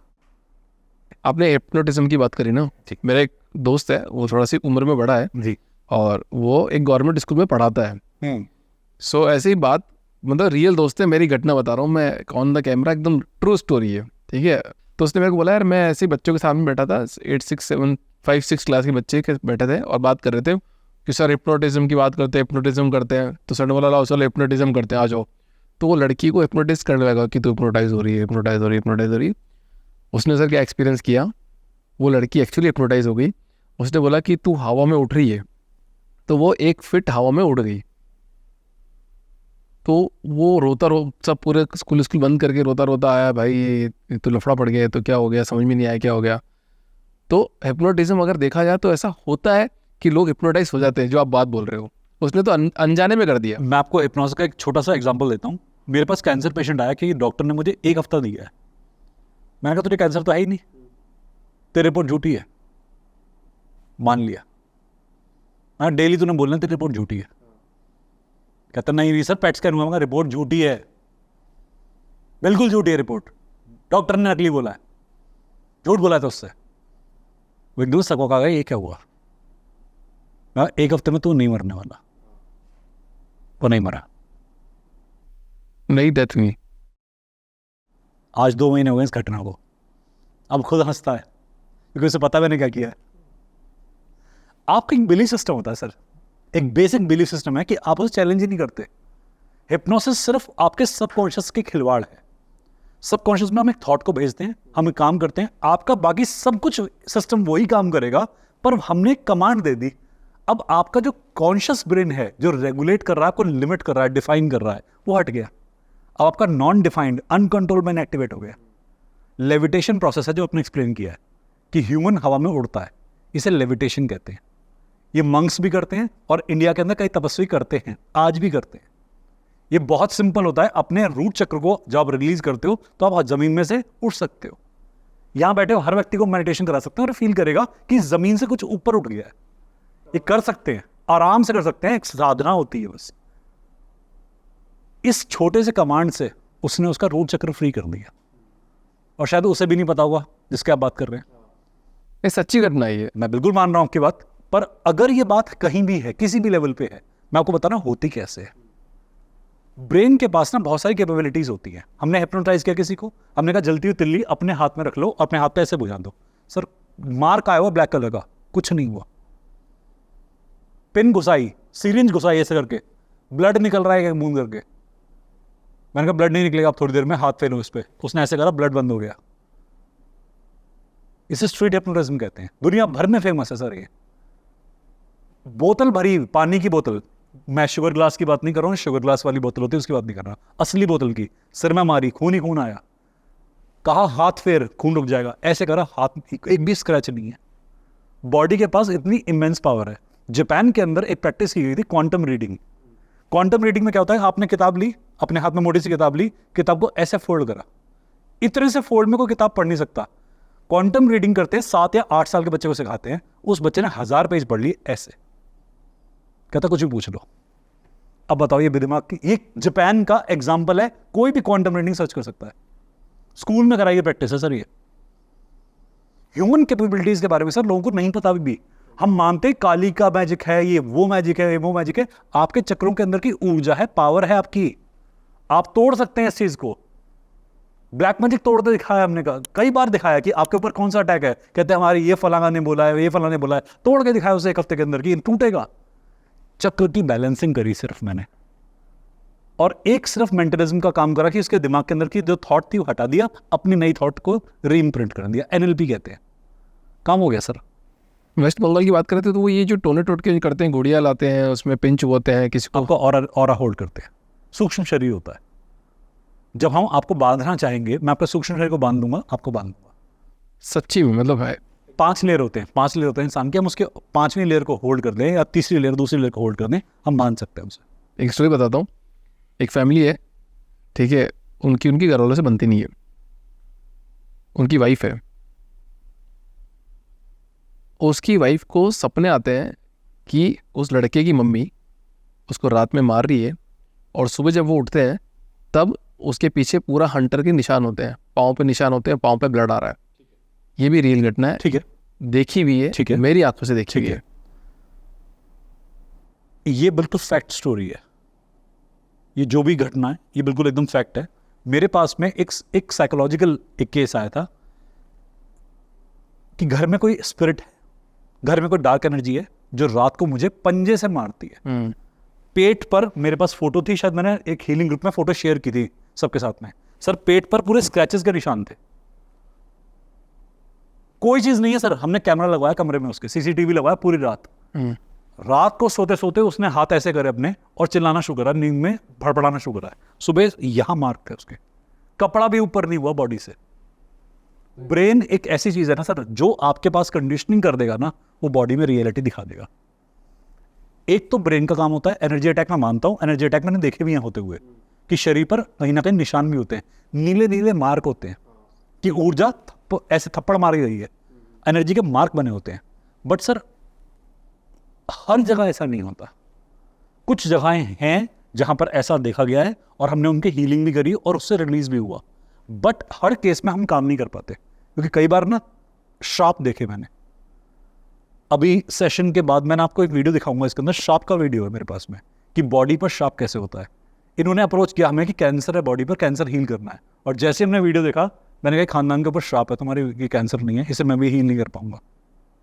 तो आपको कैसे पता चलता है ये चीज़ें? सर देखिए, जब हम हीलिंग की बात करते हैं तो उससे पहले ध्यान में जाने की बात करते हैं। आप जब ध्यान में जाते हैं ना, जैसे आपने कहा गट फीलिंग आती है सर, सेंसिंग होती है आपको, आपके पास आंसर्स की ना एक विजन आता है, फ्लैशेस आते हैं, कभी फोटो होती है, कभी वर्ड्स होते हैं, कभी कोई सुनाई देता है।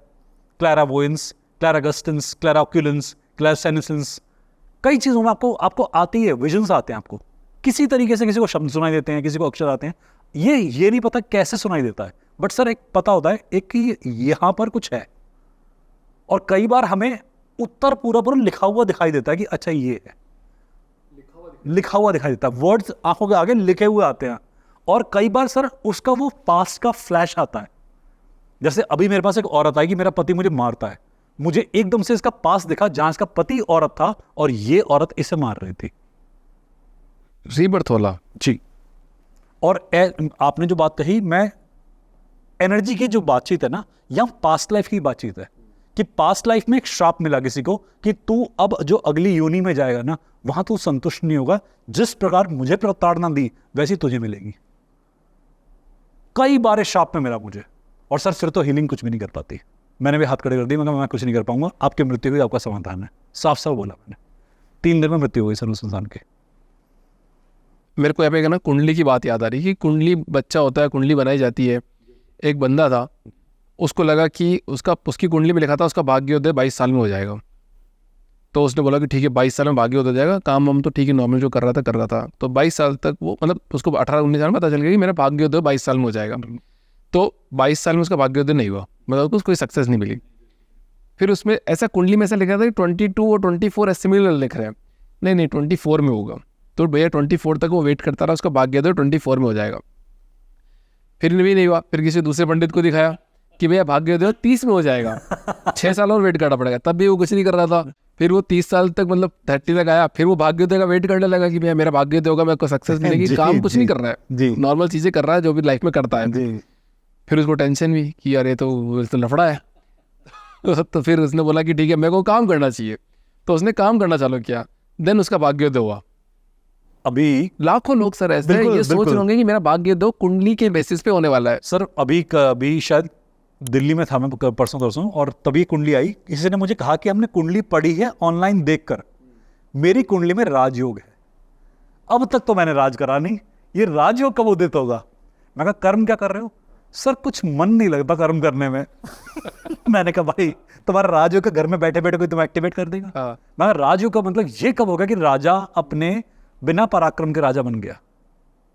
राजा को राज लेने के लिए तो पराक्रम करके पहुंचना पड़ा ना, तो तुम्हें मिला क्या पराक्रम? कहते सर राजयोग का तो मतलब यही होता है कि आपको कुछ नहीं करना पड़ेगा, लोग आपके लिए कुछ ना कुछ करेंगे। मैं कैसे, इसे हरामखोरी योग कहते हैं। मैंने टिपिकली ये वर्ड यूज करा, मैंने कहा इसे हरामखोरी योग कहते हैं, आलस्य योग कहते हैं। मैं कि हमारे लिए कोई मेहनत करेगा और हमारा ये भाग्य एक्टिवेट। कह रहे राहु सेंटर हाउस में होता है, पता नहीं कहां से एक प्लेसमेंट सुन लिया। मैं कहा ठीक है, तर्क वितर्क तो सही है, बात तो तुमने बड़ी अच्छी करी, बट तुम्हारे पास उसके लिए कलाकारी भी होनी चाहिए। Sir planet has a confirmation कि ये हो जाएगा, उसके साथ में कर्म भी जोड़ने पड़ते हैं। कर्म के बगैर कुंडली कुछ नहीं होती।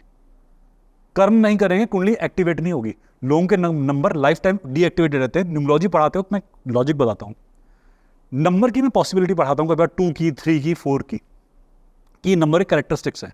कई लोग कहते हैं सर हमसे मैच ही नहीं कर रहे, हमारी लाइफ तो ऐसी है ही नहीं। मैंने कहा अच्छा आप बिजनेस क्या करते हो? सर बिजनेस करने की जरूरत नहीं पड़ती, पापा का बिजनेस है। मैंने पापा का बिजनेस है? सर दादा का था, पापा संभाल रहे हैं, पापा का था, मैं संभाल रहा हूं। मैं कैसे संभाल रहे हो? सर दुकान पे जाते हैं, 15-20 नौकर हैं, वो काम कर रहे होते हैं। मैं तुम कहाँ होते हो? अंदर बैठ के सीसीटीवी में देख रहे होते हैं। ये कुंडली को एक्टिवेट करने की बात कर रहे थे, नंबर्स को एक्टिवेट करने की बात करते हैं। मैं बेटा अभी तक घर में किसी कुंडली एक्टिवेटेड नहीं है आपके, और शायद बच्चा भी अगर ये करेगा ना तो उसकी भी मैचिंग पॉइंट वाइज नहीं होगी। कर्म के बगैर सर किसी भी प्लेनेट का इंपैक्ट नहीं आता। दशा और अंतरदशा एक कंडीशन दे सकती है आपको, प्लेनेट आपको कंडीशन दे सकते हैं, आपको उसका उपयोग करना पड़ेगा, नहीं तो दुरुपयोग तो कर रहे हो उसका, राइट। और उसका नेगेटिव इंपैक्ट आएंगे। चलिए तो कर्मों की बात हो गई, बट कुंडली में मेरे एक दोस्त भी ऐसा है जिसकी बोला जाता है कि कुंडली में कि ये 29 से 30 साल में मरने वाला है जी, और उसकी डेथ हो गई है, जी। मतलब उसी टाइम पीरियड पे डेथ हुई बिल्कुल है। बिल्कुल। तो जब ये बात अगर सच हो सकती है कुंडली में, तो वो राजयोग वाली बात क्यों बिल्कुल। नहीं सच हो सकती? कुंडली के अंदर यदि किसी की मृत्यु आ रही है, मृत्यु तुल्य कष्ट है या मृत्यु है? मृत्यु। मृत्यु कई प्रकार की होती है, आध्यात्मिक भी होती है, भौतिक भी होती है, मानसिक भी होती है, सामाजिक भी होती है। कौन सी मृत्यु? मैंने कई चार्ट्स में मृत्यु देखी और मैंने उन्हें काम करने को बोला कि डिसिप्लिन फॉलो करेंगे, डेली रूटीन फॉलो करेंगे। कई एस्ट्रोलॉजर ने बोला कि इतने साल में आप मर जाएंगे। हमने कहा देखो मरना तो तय है। वो 33 के थे, मेरे पास आए थे, 34 में उनकी डेथ बोली गई थी कि 1 साल बाद आपकी मृत्यु होने वाली है। मैं कहा मरना तो तय है ना आपका, कोई दिक्कत नहीं है, मैं मर जाना। घर में तो बोल ही चुके हो कि 34 में मर जाना, सबने सबको पता ही है। मैं क्या पता ना मरो, मेरा ना फॉर्मूला टेस्ट कर लो। मैंने डेली के डेली रूटीन करने को बोला कि लाइफ की एक दिनचर्या बनाते हैं, आप डेली अपने कार्मिक क्लियरेंस करोगे। उनके चार्ट के हिसाब से मुझे कार्मिक क्लियरेंस दिखा, मैंने वो पूरा नरेट करा कि ये कर्म के लिए आप आए थे और संसार में ये कर्म करोगे। 37-38 तक तो सर को अभी तो कुछ नहीं हुआ। 38 का है वो इंसान आज। आपकी मृत्यु तो अटल है, मैं मानता हूं, बट सर चार्ट में एक प्रॉमिस है कि एक्सीडेंट होगा। किससे होगा? कार से होगा, बस से होगा, बच्चे की ट्राईसाइकिल से होगा, कोई आपके उंगली मार देगा नाक में, उससे एक्सीडेंट होगा। अब आप एक्सीडेंट के पास में कुछ कर नहीं रहे तो कार ही मार के जाएगी ना। अब आपको सड़क पे बैठ गए आप कि चलो टेस्ट कर दूं। मृत्यु आनी है, ये अटल है, हम सबके चार्ट में लिखा हुआ मृत्यु कब आनी है, पर किस तरीके से ये कुंडली में डिफाइन नहीं होता। सर? आपके पास में टाइम जोन देती कुंडली आपको, हर कुंडली के अंदर लेयर होती है सर, 7 लेयर की कुंडली होती है। एक अनिश्चित काल का भी एक समय होता है कि इस साल इस समय अनिश्चितता का भय आएगा। मेरे पास अभी कुछ महीने पहले कुंडली आई थी, सैटर्न और मून एक्टिवेट हुए थे, 12th और 8th का एक्टिवेशन हुआ था। किसी ज्ञान पंडित ने उनको कह दिया कि ये काल में तो आप जाने वाले हो। वो मैडम ने मानना शुरू कर दिया, उनकी बॉडी में मार्क आने शुरू हुए, उनकी बॉडी थिनिंग शुरू हो गई, नीली पड़नी शुरू हो गई उनकी बॉडी।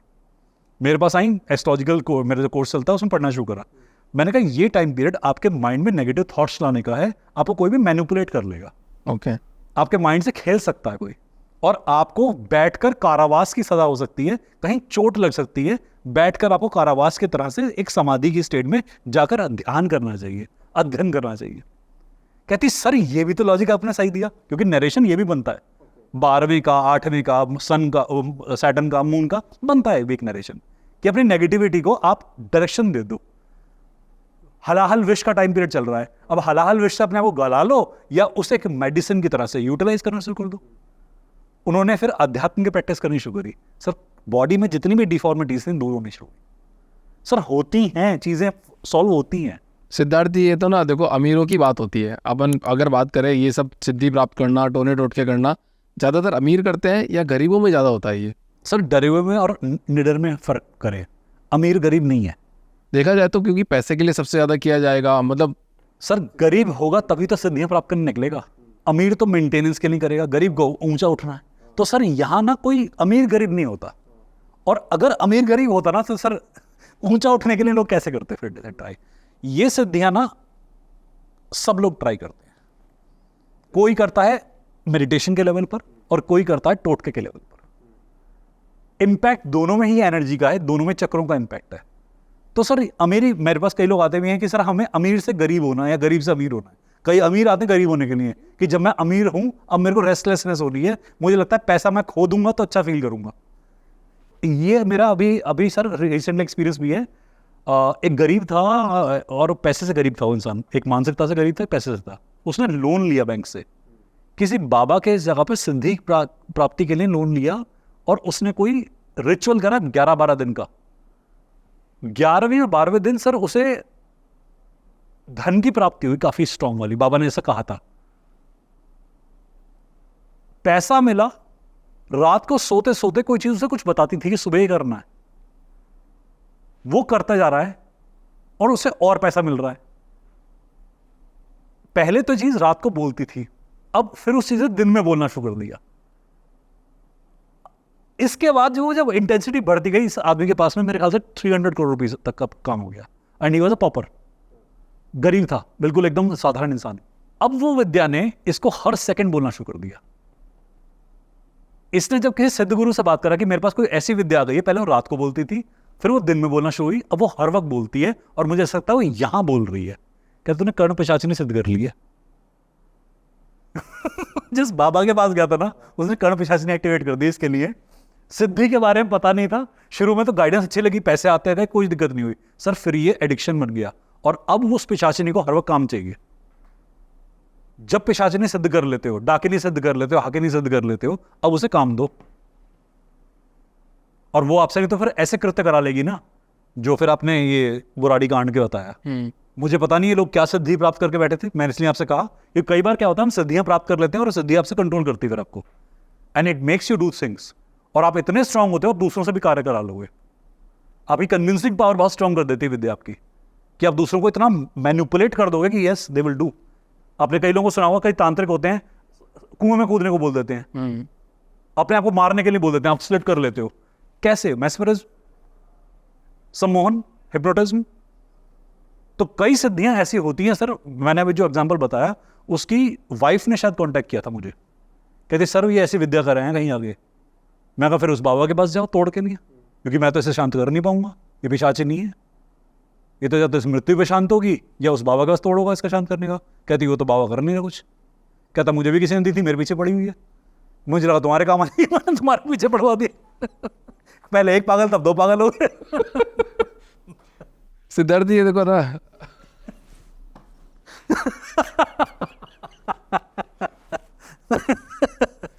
पर ये बड़ा इंटरेस्टिंग केस था। उसकी वाइफ ने कॉल किया, कहता पागल हुआ पड़ा है, दिन भर पता नहीं क्या क्या बोलता रहता है, और जिसको सॉल्यूशन बता रहा है सबके काम हो रहे हैं। कहता इस तरीके से पैसे कमा लो, पैसे कमा लिए, इस तरीके से पैसे कमा लो, कमा लिए। कहता सारे दिन बड़बड़ा रहा है सर, बैठा बैठा। अब वही ऑडियंस गेस करेगी उनका नाम ए से है, बहुत बड़ा एंटरप्रेन्योर है। उन्होंने भी क्या बोला, एक दिन स्टेज पे बोला कि यार जो मैं मुंह से बोल रहा हूँ वो सब हो रहा है। मेरे इन्वेस्टर मेरे बोला 5 मिनट, मेरे कुछ बोला नहीं, उसने 5 मिलियन दे दिया। नहीं नहीं सर, उनका नाम ऐसा नहीं है भाई राम, उनका नाम कैसे है। उनकी वाइफ अगर सुन रही है, नाम माफ करना, मैंने आपके हस्बैंड का थोड़ा सा सीक्रेट रिवील कर दिया। जी सर। तो आप सिद्धार्थ जी बताइए ना कि ये जैसे अपन, मतलब कोई भी बंदा, अपन तो क्या मतलब कोई बंदा किसी दूसरे मतलब अननोन आदमी में भी ये टोने टोटके कर सकता है? सर ऊर्जा अगर आप किसी को पकड़ना चाहें, जैसे हम हीलिंग है, मैंने कहा था 35,000 नेम आते हैं मेरे पास में, मैं तो किसी को नहीं जानता सर, मेरे लिए सब एब्स्ट्रैक्ट है। एक इंसान अपनी कंपनी के सारे नाम देता है, उसी कंपनी में 150 लोग हैं, वो 150 के 150 नाम देता है मुझे, मैं तो किसी को नहीं जानता। मैं अननोन पे हीलिंग कर रहा हूं ना। अगर मैं हीलिंग कर सकता हूं तो डार्क भी हो सकता है। आप किसी के ऑरा को होल्ड कर सकते हो, अगर उसका ऑरा सेफ सिक्योर नहीं है, लॉग नहीं है, तो इम्पैक्ट आ सकता है। मुझे कोई लाइव एक्सपीरियंस बताओ ना कि आपके साथ एकदम कोई लाइव घटना घटित हुई हो वैसे कैसी? मतलब इस तरह की, जैसे आपने बोला कि मेरे साथ एक फोन पे बात हुआ, वो मेरे से बहुत हंसी। मैंने एक बच्चे से बात कर रहा था, उसकी आवाज ऐसी थी, बात करते करते सर मैं आपसे बात करना चाहती हूँ, मेरे घर में कोई एनर्जी है। ऐसी टोन थी। मेरी कॉलर्स भी मेरे साथ थे, मैं स्पीकर पे बात कर रहा था। मैं पहले तो अपनी वास्तविक आवाज में बात कीजिए, आप हैं कौन? सर सेम ग्रिन वाली स्माइल और ग्रिन वाला लाफ्टर, और फोन रख दिया। मेरे कॉलर सारे एकदम सब भगा गए, सर ये हुआ क्या? तो आपको थ्रेट करते हैं? बहुत मजे लेते हैं सर, मजे, पूरा फुल फ्लेज मजे। जब भी कभी आप किसी ऐसे नेगेटिव से, आप खुद भी फील करके देखिएगा, नेगेटिव इंसान से ट्रैक करते हैं, उन्हें एनर्जी वैम्पायर्स कहते हैं। आप उनसे 2 मिनट बात करोगे, आप देखना कि आपको एनर्जी सल्क आउट फील होगी कि मेरी एनर्जी कोई ले गया। हाँ। और किसी से बात करके आप रिजुवेनेट फील करोगे कि मैं चार्ज अप हो गया। ऐसा क्यों? आपका ऑरा दूसरे के ऑरा के हिसाब से वाइब्रेट करता है। अगर आपका ऑरा लॉक्ड है, सील्ड है, आपको कुछ नहीं फील होगा, आपके ऊपर ढिलाई फील नहीं होना, ना नेगेटिव ना पॉजिटिव। बट अगर आपका ऑरा रिसेप्टिव है और दूसरों के ऑरा के हिसाब से रिस्पॉन्ड कर रहा है, अब गलती हो सकती है। क्योंकि अगर आप पेन में हुआ, आप पेन में आ जाओगे, अगला प्लेजर में हुआ, आप प्लेजर में आ जाओगे। तो कई बार हम रिस्पॉन्ड करते हैं ऑरा के हिसाब से। जब आप बिजनेस को बहुत दिनों तक करते हो तो आपका ऑरा बहुत हार्ड हो जाता है, क्योंकि बिजनेसमैन का ऑरा सबसे हार्डेस्ट होता है। आपने मुझसे कहा कि आपको हीलिंग फील नहीं हुई, एनर्जी फील नहीं हुई। मैं बिल्कुल उसी बात कर रहा हूं। कैसे? जब मैं बिजनेस करता हूं सर, मैं भी ऐसे हो जाता हूं। मैं ध्यान करता हूं, मैं रिसेप्टिव हो जाता हूं। जब हम सुबह सुबह मेडिटेशन करते हैं तो ध्यान में उतरते हैं। अब जैसे ध्यान में उतरते हैं, हमें सब कुछ फील होना शुरू होता है। घर में परेशान होना है। एक दिन मेरी मेड आई घर में, मैंने कहा बेटा इससे कुछ हुआ है, इसके कोई दिक्कत हुई है। तो मेड मुझसे मुंह नहीं दिखा रही थी, पल्लू करके चल रही थी। मैंने कहा बेटा क्या हो गया, परेशान है? बोली नहीं कुछ। आई थिंक मैम भी थी, इन्होंने पूछा कि क्या दिक्कत है, मेड कुछ नहीं बोले। मैंने अपनी वाइफ को कॉल करा कि मैंने कहा इससे कोई दिक्कत है। उसके पति ने बहुत मारा था उस दिन, और मुझे दूर से फील हो रहा है कि पेन है इसके ऑरा में, और ये पेन में फंसी हुई है। मैंने मैम को बोला स्पेशली आप उससे बात करो, नहीं बात करी। मैंने वाइफ को बोला कि तो आप बात करो, बड़ी मुश्किल से बोली, कहती मेरे पति ने बहुत मारा मुझे, और उसकी आंख का यहाँ नील पड़ा हुआ था।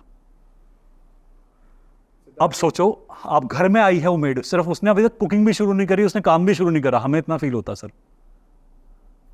Yes please. सिद्धार्थ जी, आपने एक बात बोली थी कि आपको ऐसा लगता है कि महादेव की कृपा है और महादेव आपको मतलब आपको विजुअलाइजेशन होता है, इस तरह से हो सकता है, सबका अपना अपना चीज़ होती है, ठीक है। व्यूअर्स बताएंगे मैं किसके बारे में बात कर रहा हूँ। एक बाबा है, वो भी बोलते हैं इस सेनापति जी इसको मार उठा के पटक दे इसको, ठीक है, ओके सर, चिंग डमाक डम डम।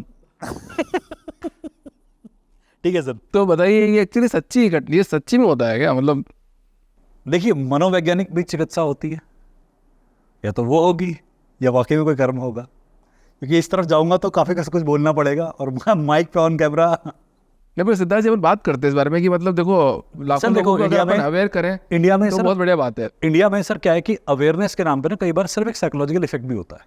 क्योंकि हमारी कंट्री ना मेंटल हेल्थ या मेंटल हाइजीन पे बहुत पुअर है। जरा सा भी कोई मेंटल पे कहीं प्यार से हाथ फेर दे तो हम अच्छा फील करते हैं।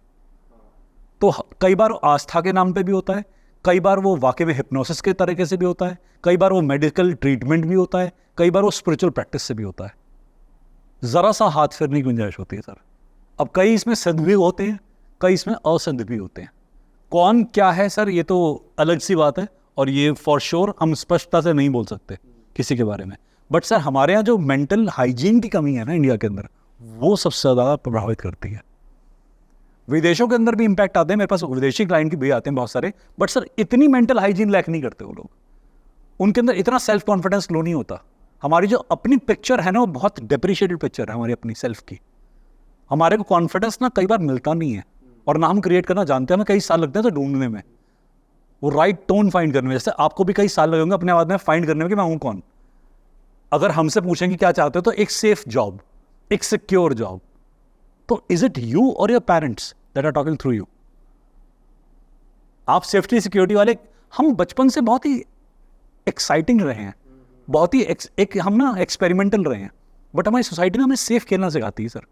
बट अंदर ही अंदर ना एक द्वंद्व चल रहा होता है। ये कई सारे समाज के बाबा ना वो द्वंद्व पे हाथ रख देते हैं हमारे, तो हम शांत हो जाते हैं। अब सर कई बार, और बल्कि बोलूँगा 90% से ऊपर बार ना, सिर्फ ये हिप्नोसिस का या सिंपल एक साइकोलॉजिकल इम्पैक्ट का ट्रीटमेंट होता है। अपन रीबर्थ की बात कर रहे थे सिद्धार्थ जी, तो मेरा इसमें डिफरेंट ओपिनियन है जी। मैं ऐसा सोचता हूँ पर्टिकुलर कि जो हमारे पंडित जो लोग थे, जो गरीब आदमी है उसको ये बोला गया कि तेरे पुराने जन्म ऐसे थे, तूने बहुत पाप किया, तूने ये किया, इसलिए तू आज गरीब है। तो वो सोचता है कि मैं गरीब हूँ क्योंकि मेरे पास्ट जन्म से थे, मैं अमीर नहीं बन सकता। हाँ। बहुत सारे लोग ऐसा सोच रहे हैं। अब जो अमीर है उन्होंने पास्ट कर्म ऐसे किए कि वो अमीर है, तो अब तुम दान करो ताकि तुम्हारा अगला जन्म बहुत अच्छा हो जाए। तो एक्चुअली क्या पास्ट कर्म हमारे आज की लाइफ को इम्पैक्ट कर रहे हैं, या सिर्फ पैसे कमाने के लिए लोगों ने ये बिजनेस बना दिया है? हमारा सिर्फ प्रेजेंट हमें इम्पैक्ट करता है। मैं आपके साथ बैठा हूँ, मेरे पास में मैंने कुछ गलतियां करी हो सकती हैं, मैंने प्रेजेंट में जो ये कर्म करा वो बहुत सही करा, मेरी गलतियां धुल जाएंगी बैलेंसिंग एक्ट से। आने वाला फ्यूचर मेरा सिक्योर हो गया। मेरा सिर्फ प्रेजेंट है जो मुझे सबसे ज़्यादा इम्पैक्ट करता है। मैं पास्ट लाइफ में बहुत कम लोगों को लेके जाता हूँ, मैं मना करता हूँ साफ साफ। मुझे क्लाइंट पता है कितने पैसे ऑफर करते हैं कि पास्ट लाइफ में ले जाओ। तुम्हारा प्रेजेंट तुम्हारे हाथ में नहीं, तो पास्ट में करोगे क्या? सिंपल सी बात है सर, आप अपने प्रेजेंट को स्ट्रांग करो, सबसे इंपॉर्टेंट चीज है। पास्ट लाइफ रिग्रेशन की तो तब जरूरत है जब लाइफ का प्रेजेंट आप झांक चुके, आपने सारी जिंदगी झांक ली और कुछ नहीं मिला, अब चलते हैं ना पास्ट में। प्रेजेंट का पता नहीं, पास्ट की पूरी चिंता कर रखी है। और सर क्योंकि कोर्स अच्छा है, पैसे अच्छे मिलते हैं ऐसे केसेस में, लोगों ने फैला भी रखा है। मेरे से लोग पूछते हैं मैं पास्ट में क्या था, मैं कहा पास्ट में डॉगी थे। मैं अब तुमने क्या बिगाड़ लिया, तुम भैंस थे पास्ट में, तुम पूछ रहा है घूम रहे थे, तुमने क्या जान लिया मेरी बात से? और तुम्हें कैसे पता मैं सच बोल रहा हूं झूठ बोल रहा हूं? मैंने कहा तुम पास में बावले थे। तुम्हारा प्रेजेंट मैटर करता है। पर सर लोगों को ना चटपटी बातें सुनने में बड़ा मजा आता है। एक बच्चे ने मुझे गुजरात से कॉल किया, अभी शायद 2-3 हफ्ते होंगे। सर मुझे ये बताओ कि मेरा इस जन्म का कर्म क्या है। मैं बड़ा बढ़िया क्वेश्चन पूछा है लड़के ने। मैंने बताया तेरा कर्म ये है, ये है, ये है। मैंने अपने बाकी कॉलर्स को भी कॉल पे ले लिया कि बड़ा बढ़िया क्वेश्चन पूछ रहा है। कहता पास्ट लाइफ में बताओ मैं क्या था। मैं बस बेड़ा गर्क कर लिया इसने, सारे सेशन का नाश मार दिया। मैं पास्ट लाइफ में तो ये था, ये था, ये था। अच्छा मेरी माता जी मेरे पास्ट में क्या थी, मेरे पिताजी मेरे पास्ट में क्या थे? मैं कहा भाई तेरे टाइम पास करने आया है, मैं इतने पैसे तूने खर्च करवाए अपने, मैं टाइम पास कर रहा था, मुझे पैसे भेजता। मैं अपने एनजीओ के अंदर पैसे तेरे सबमिट करता, मेरे गरीबों के बच्चों का कहीं भला कर देता, किसी कॉपी पेंसिल हो जाती है रेंज। सर कई बार लोग कहते हैं कि हम अपनी माइक्रो बॉडी को मूव करना चाहते हैं। मैं तुमसे तुम्हारी फिजिकल बॉडी तो मूव नहीं हो रही, तुम माइक्रो बॉडी में घुमाना चाहते हो कि ऋषि मुनि सूर्य पहुंच गए, मुझे सूर्य पहुंचना है। जितना फिजिकल बॉडी मूव करती है, जितना फिजिकल माइंड मूव करता है, उतनी माइक्रो बॉडी मूव करती है, उतना फिर माइक्रो माइंड मूव करता है। और अगर आपकी फिजिकल बॉडी बाधित है, आप लेटना पसंद करते हो, आराम से बिस्तर पे चारपाई तोड़ना पसंद करते हो, तंत्र होना आसान है आपके ऊपर। जड़ितता पे, स्टेग्नेंसी पे डार्क एनर्जी पहले अटैक करती है। डार्क को डार्क जल्दी मिलता है, ब्राइट के पास डार्क नहीं आता, स्टेग्नेंसी के पास डार्क आता है। लोग कई बार पूछते हैं कि तंत्र किस पे आसानी से हो सकता है? उस पे जो जड़ित हो, उस पे जो पहले ही हिलने का मन ना करे, इसका जो अपने आप में पहले कमजोर है, उस पर ही एनर्जी अटैक करती है। क्योंकि इन्हें चाहिए बॉडी, इनके पास है वाइब्रेशन। ये बॉडी ढूंढ रहे हैं, कमजोर बॉडी। कमजोर बॉडी के अंदर इच्छाएं बहुत होती हैं, ये इच्छाओं के रास्ते घुसते हैं। और इच्छाओं के हमारे 2 चक्र होते हैं, मूल आधार, स्वादिष्ठान। तो कहीं आपने कभी सुना होगा पेड़ के नीचे कोई पॉटी कर रहा था, फ्रेश होने गया था, ऊर्जा चिपट गई। कहां से एंट्री होती है? मूल आधार से। कोई स्त्री प्रेग्नेंट होती है, पीरियोडिक साइकिल में होती है, जल्दी एनर्जी अटैक करती है, मूल आधार से। तभी उनको बोला जाता है बाहर मत जाइए। एग्जैक्टली, हमेशा बोलते हैं। मंदिरों में आने से मना करते हैं, कहते हैं मंदिरों में लेडीज का आना मना है। और भाई लेडीज का आना मना नहीं है, तुम्हारा चैनल ओपन है इस वक्त, रूट चक्र ओपन है। प्रेग्नेंट लेडीज को मना करते हैं मंदिर में जाना है। मंदिर में साधु भी जाता है, शैतान भी जाता है, भगवान के पास सब जाते हैं। तुम उस एनर्जी फील्ड के अंदर जा रहे हो। हॉस्पिटल के अंदर भी कई बार होता है, आप जाके देखना, कोई सा भी जाके देखना कि हॉस्पिटल में कई बार नेगेटिविटी फील होती है आपको। मॉर्ज के पास जाके देखो, आपको बहुत नेगेटिविटी फील होती है, चाहे आप प्रैक्टिशनर हो या नहीं हो। कहां से फील हो रही है? गट फीलिंग कैसे आ रही है आपको कि कोई खड़ा है पीछे? एक हॉस्पिटल का केस बताता हूं आपको। एक MRI रूम था। उस MRI रूम में हमारे फ्रेंड्स कुछ है, मेरे मेडिकल करियर में कॉलेज में फ्रेंड है मेरे, हॉस्पिटल में काम करते हैं। वो सोते थे उस रूम में रात की ड्यूटी के दौरान, कुछ घंटे मिलते हैं उन्हें, वो नैप ले लेते थे अपना। जब पेशेंट नहीं होते। अब नैप लेते हुए वो एमआरआई रूम में सो गए, उन्हें फील हुआ कि कोई चीज आकर ऊपर बैठकर दबा रही है, और ये एक को नहीं, दो को नहीं, कईयों को फील हुआ कि यहां कुछ है। उन्होंने पूछा कोई एक मेट्रन थी कोई पुरानी, या कोई स्टूअर्ड कोई वहां का पुराना, उससे पूछा कि यहां पर क्या था पहले। कहते यहाँ मॉर्ज था पहले, यहाँ डेड बॉडी रखी जाती थी पहले लाके। कहता अब यहाँ एमआरआई बना दिया गया है। हमारी बॉडी को सर एनर्जीज बहुत जल्दी फील होती हैं, पर ये उन पर पहले इंपैक्ट डालती है जब आप, या तो आप किसी ग्रीफ से गुजर रहे हो, आप अपने अंदर कहीं पर कोई पीड़ा लेके चल रहे हो, आपका अपना संतुलन ऑफ है, तभी ये एनर्जी इंपैक्ट डालेंगी। आप प्रेम में हो, किसी लड़की के प्यार में कोई अंधा है, किसी लड़के के प्यार में लड़की अंधी है, भूत चिपट के दिखाई से, इस पर तो पहले भूत चिपटा हुआ है। हाँ। ये फैक्ट है। आप पैसा कमाने चल पड़े, आप बिजनेसमैन हो, आप सारा दिन पैसा पैसा पैसा कर रहे हो, सर आप पे कोई भूत नहीं चिपटेगा, क्योंकि पहले भूत चिपटा हुआ है। जो लोग अपनी वाइब्रेशन में ऑलरेडी एक वाइब्रेशन लेके चल रहे हैं, उनकी वाइब्रेशन में कोई एनर्जी एंटर नहीं करती। जिन लोगों की वाइब्रेशन अनसर्टेन होती है, उन पर एनर्जी इंपैक्ट आते हैं। मतलब बिजनेसमैन पे कोई इम्पैक्ट नहीं पड़ेगा अगर आप ढंग के हो तो, ढंग के हो तो। हाँ। अंबानी को बहुत चढ़ता नहीं होगा। तभी तो बोल रहे हैं कि 5-4 करोड़ की शादी करती, कोई नजर नहीं लग रही उनको। मैं कह दे रहा हूँ आपको कि सर जितना अच्छा उनको हो रहा है, उनके पे तो इम्पैक्ट नहीं आएगा ना, क्योंकि वाइब्रेशन अच्छी है उसकी अपनी। वो मेंटेन करना पड़ता है। मेंटेन करना पड़ता है सर, तभी तो इतना सब कुछ नेम फेम क्रिएट होता है, नहीं तो ऐसा तो क्रिएट नहीं हो सकता। तो फाइनल डेस्टिनेशन पे आप बिलीव करते हो क्या, मतलब कि ये होना ही तय है? नहीं सर, मुझे लगता है प्रारब्ध, आगामी कर्म, क्रियामान कर्म, ये तीनों काम करते हैं। फाइनल डेस्टिनेशन आपके पास एक ही है, वो है मृत्यु। पूर्णता से जीना है और पूर्णता से मरना है, ये है फाइनल डेस्टिनेशन। जिंदगी अधूरी जी है तो दोबारा आओगे, मृत्यु पूरी नहीं करी दोबारा आओगे। फाइनल डेस्टिनेशन सिर्फ इतनी समझ में आती है मेरे दो चीजों में। आप जब तक अधूरे चल रहे हो, जीवन का चक्र चलता रहेगा। There is no final destination till then. जब तक आप पूर्ण नहीं हो जाते, पूर्णमिदा पूर्णमिदम, अगर पूर्ण में से पूर्ण आया है ना, तो पूर्ण होकर ही वापस जाएगा। अपूर्ण है दोबारा आएगा। तो there is only one final destination, that is Mahakal, जिसे हम कहते हैं कि काल को समझ लो। आपका जीवन और मृत्यु जब तक इनकम्प्लीट है, महाकाल के शरण में आप जा ही नहीं सकते। तो अकाल मृत्यु जिनकी हो जाती है फिर? सर हर चीज का ना एक रीजन होता है। अकाल जिसे हम कह देते हैं ना, वो एक क्यूमुलेटिव इफेक्ट होता है। कई लोगों ने कहा कोरोना में कई लोग मर गए, इनका अकाल मृत्यु क्यों आ रही थी, इनके चार्ट में तो डेथ थी नहीं। सर क्यूमुलेटिव इफेक्ट कहीं ना कहीं दिख रहे थे वहां पर। नेट सम टोटल रिजल्टेंट कर्म के हिसाब से भी आता है, आपके फेट के हिसाब से होता है, और फैमिली का भी इंपैक्ट आता है।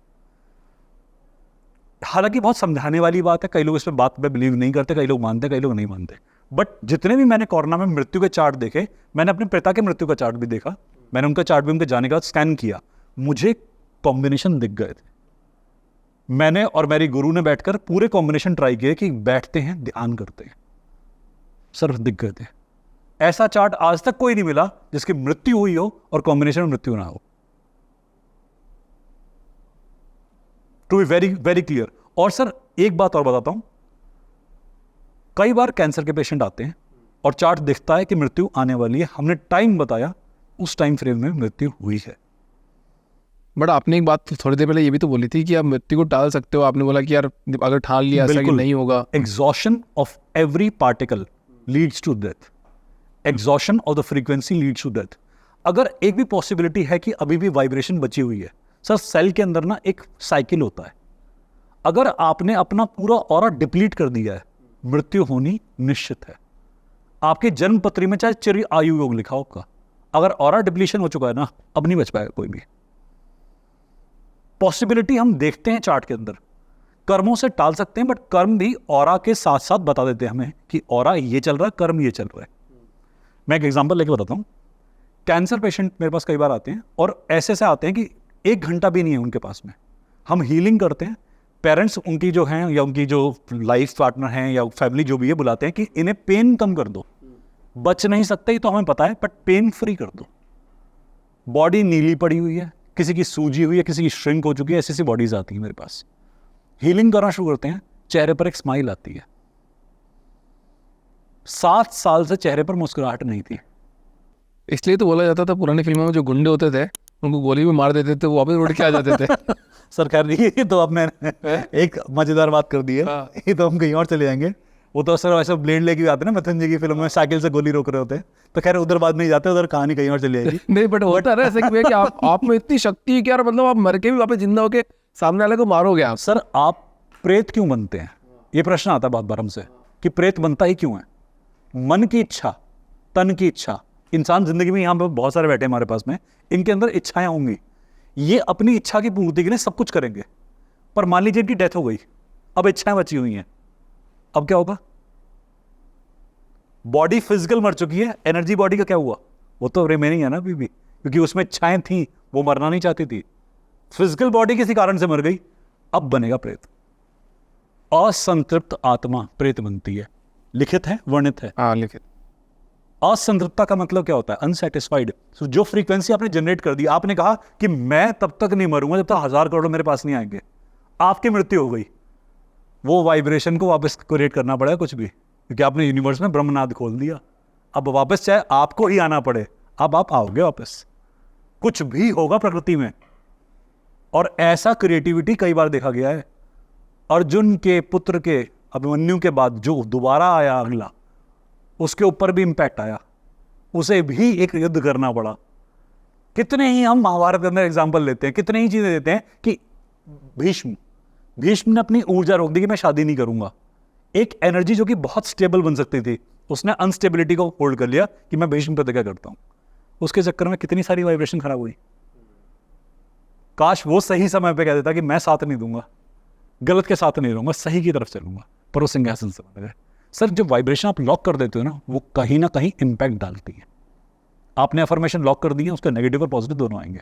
अफर्मेशन क्रिएटिव है तो क्रिएटिवली आएंगे, डिस्ट्रक्टिव है तो डिस्ट्रक्टिवली आएंगे। एक और एग्जांपल लेते हैं इसका।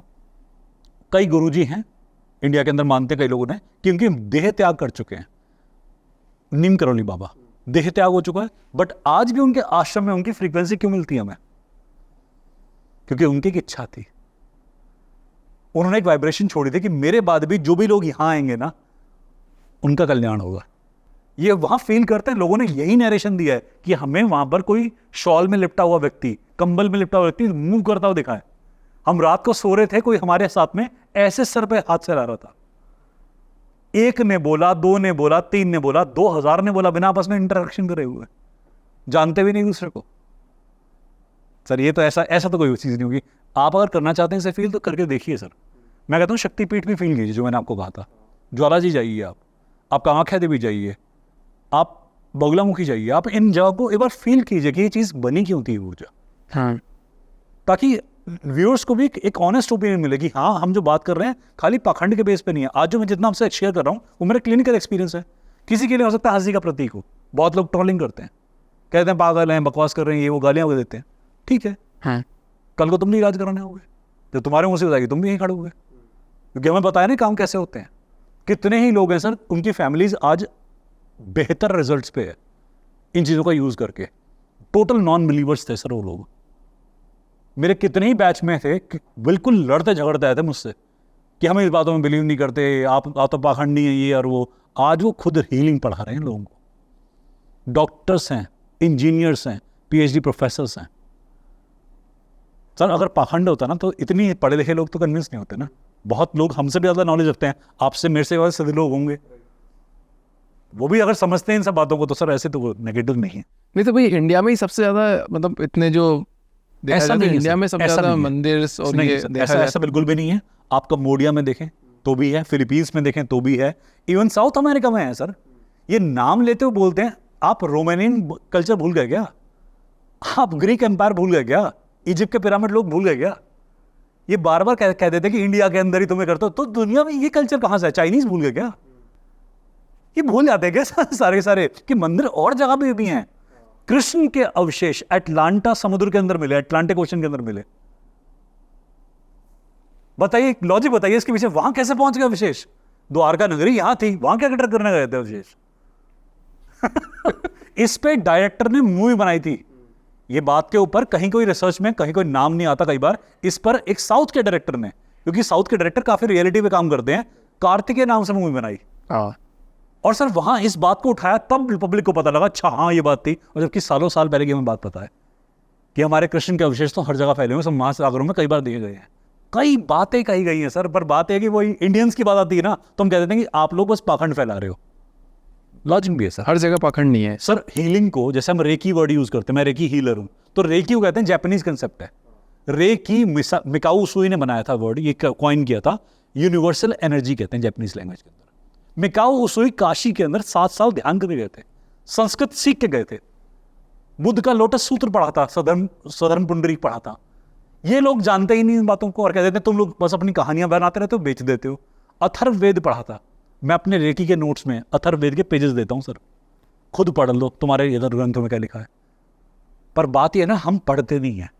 इटालियंस को अपनी इटैलिक नॉलेज की थोड़ी नॉलेज है, ग्रीक लोगों को ग्रीस की नॉलेज है, इंडियंस को ना इंडिया के बारे में कुछ नहीं पता है सर। हमारे ग्रंथों की नॉलेज नहीं है सर, इंडिया के बारे में कुछ नहीं पता। बिहार को गाली की तरह से यूज कर देते हैं कभी कभी। जरा बिहार शरीफ जाइए तो सही, नालंदा की पहाड़ियों में जाइए तो सही। सर मैं गया, वहां पे देख के आया, नालंदा यूनिवर्सिटी किस किलोमीटर की यूनिवर्सिटी थी, जमीन के नीचे आज भी बरीड है। तक्षशिला और नालंदा 2 यूनिवर्सिटी थी वर्ल्ड में। हम उस जमीन पे आज कुछ गलत चीजें हो रही हैं तो हम उसे क्रिटिसाइज कर दें। सर रिसोर्सेज नहीं है, अब डेवलप हो रहे हैं, तो अब गवर्नमेंट कर भी रही है। जमीन का कितना सारा पार्ट निकाल के इन्होंने दिखाया कि हमारे पास रथ कैसे होते थे, धनुष कैसे होते थे। अब निकाल रहे हैं लोग वहां से, यूएसआई वाले, एएसआई वाले, सॉरी एएसआई काम कर रहा है एससीओ पे बैठा हुआ। उन कंट्रीज में क्योंकि रिसोर्सेज हैं, अब ग्रोथ कर लिए तो हम अच्छा मान लेते हैं। सर ये अप्रोच बिल्कुल सही नहीं है, और मैं आपके थ्रू व्यूअर से कहना भी चाहता हूं, संस्कृत पढ़िए प्लीज। संस्कृत के मंत्रों में काफी चीज छुपी हुई हैं। अ अनार, अ से आ से आम, ई से इमली, ये सर खाली व्यंजन या स्वर ही नहीं है, ये बहुत बड़े बड़े एक वाइब्रेशन के सोर्स भी हैं।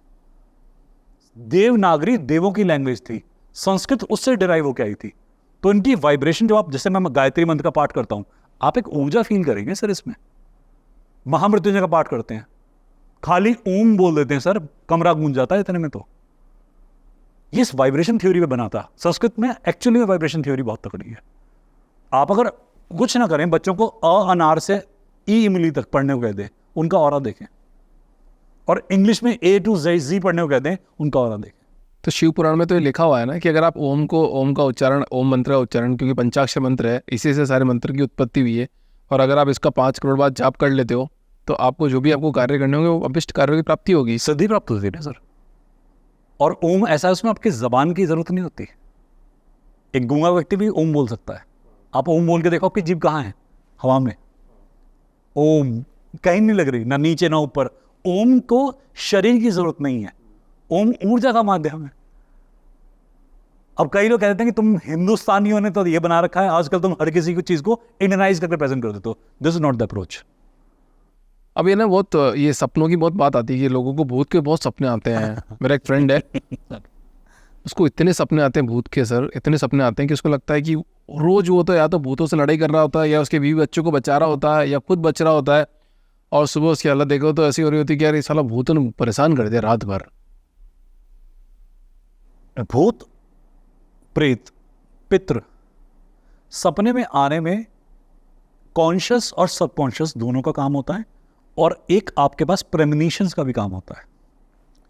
यदि आप अपनी नॉर्मल लाइफ के अंदर विजुअलाइजिंग बंदे हो, आपका विजुअलाइजेशन इफेक्ट बहुत तगड़ा, डे ड्रीमिंग बहुत करते हो, तो आपको मनगढ़ंत चीजें दिखती हैं। ड्रीम आपका मनगढ़ंत पार्ट भी होता है, आपकी दबी हुई इच्छाएं भी होती है। साइंस ऑफ ड्रीम में, या डिसाइफरिंग ऑफ ड्रीम से कहते हैं, हम सपनों को जब खोजते हैं, उनका एक डाइसेक्शन करते हैं, तो उसमें निकलता है कि ब्रेन एक्टिव भी होता है और एक सब्सिडरी ब्रेन भी होता है जो रात को एक्टिव होता है।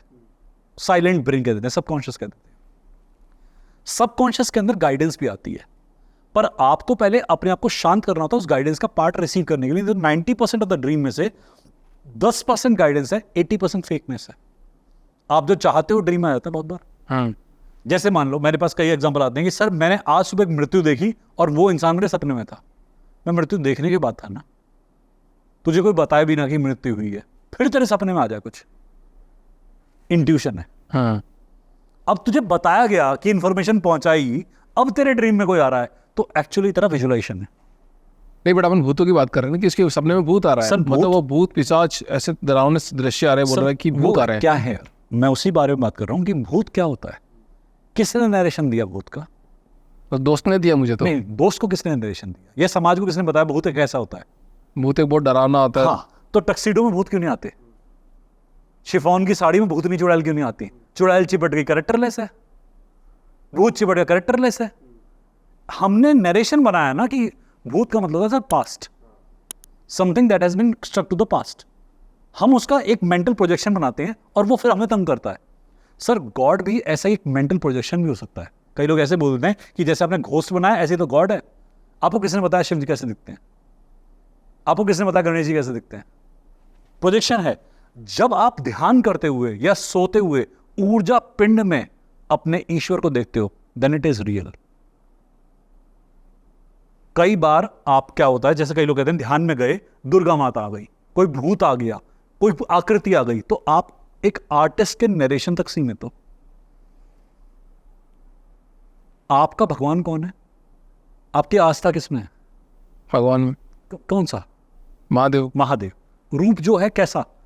कैलाशवासी, त्रिशूलधारी, मृगशालाधारी। ये किसने बताया? आर्टिस्ट ने। आर्टिस्ट ने बताया ना, उसका एक रूप बताया, हमें ऐसे दिखते हैं। पर जब ऊर्जा का पिंड रूप में आएंगे, वो मेडिटेशन करते करते एक स्टेज आती है जब महादेव का शक्ल नहीं दिखती, त्रिशूल नहीं आता, एक ऊर्जा की रोशनी आती है सिर्फ आपको। आपने फील करा हो कभी कभी कि सिर्फ एनर्जी का एसेंस आता है, and that's known as energy. एक पूरा ब्लैक होता है, ब्लैक के अंदर एक या तो रेड या फिर व्हाइट या फिर ग्रीन कोई वो कलर एक ऐसा ऊर्जा आती है और वो व्हाइट बन जाती है, धीरे धीरे वो फैलती चली जाती है। दैट इज वो एनर्जी का एसेंस आता है पूरा। और एक कलर ब्लाइंड को भी आता है, ये ब्लाइंड को भी आता है। वो एनर्जी ऐसी नहीं कि आपको ही दिखाई देगी, जिसके नेत्र नहीं है उसको दिखाई देगी, जिससे बचपन से कुछ नहीं देखा उसे भी सफेद दिखता है।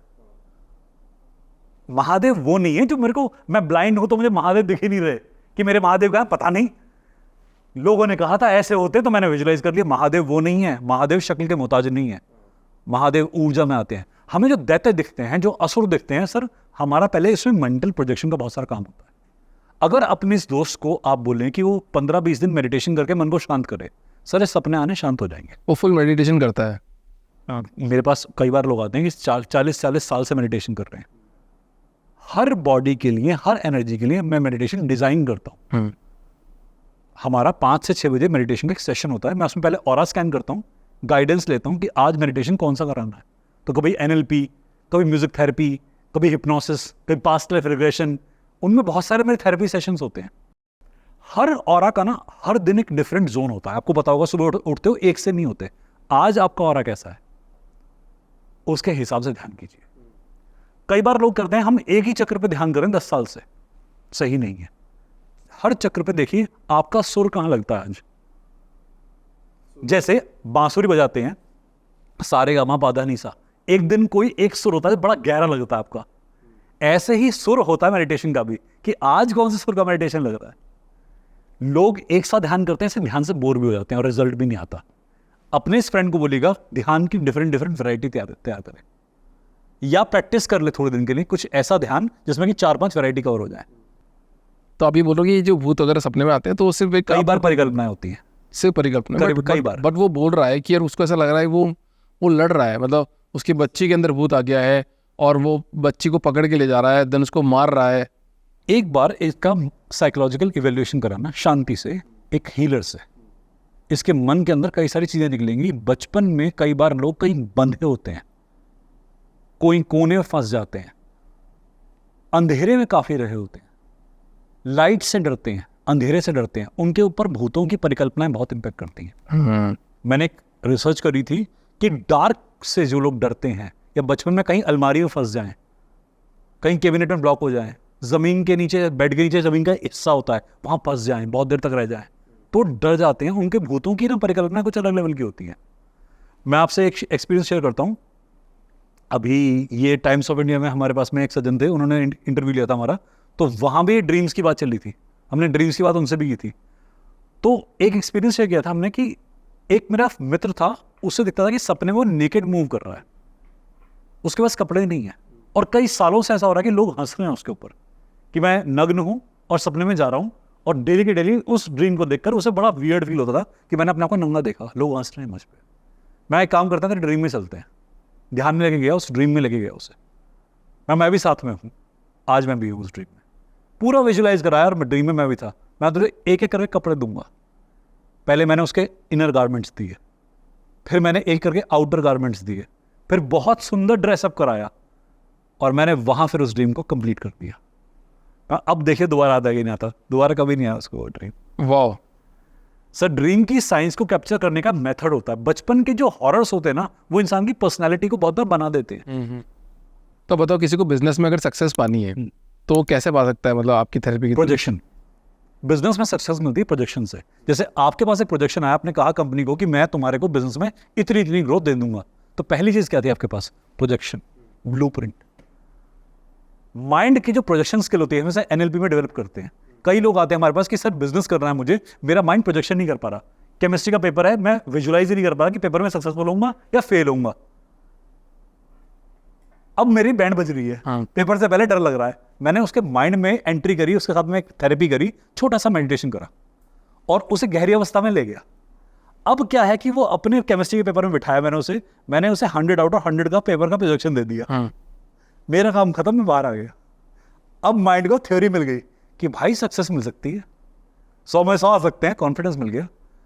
100 में 100 नहीं आएंगे, 80 तो डेफिनेटली आएंगे, 75 भी आएंगे ना सर, तो पहले तो फेल था।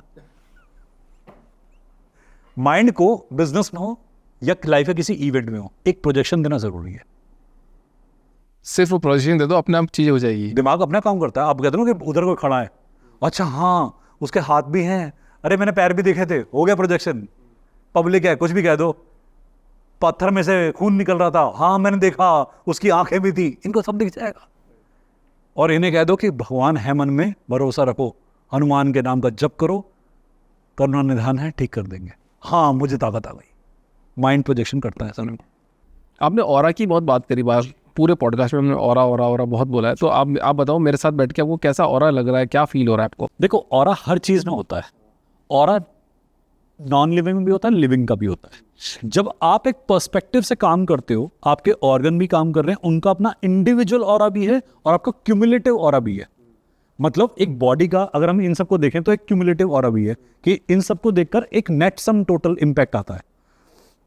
पार्ट का भी ऑरा होता है कि मान लीजिए किसी को लिवर सिरोसिस होने वाला है, मेरे पास जब लोग आते हैं, कैंसर के पेशेंट आते हैं, तो मेरे मुंह में एक स्वाद आता है, मेटेलिक स्वाद, जो मेरी अपनी सेंसेस से मुझे मिला है, एक गंध आती है, और ऑरा में दिख जाता है कि बॉडी के अंदर इस पार्ट में कैंसर डेवलप होने वाला है। ओके। बॉडी के अंदर के पार्ट में, क्योंकि वो एक जगह पर ब्लैकनेस दिखती है।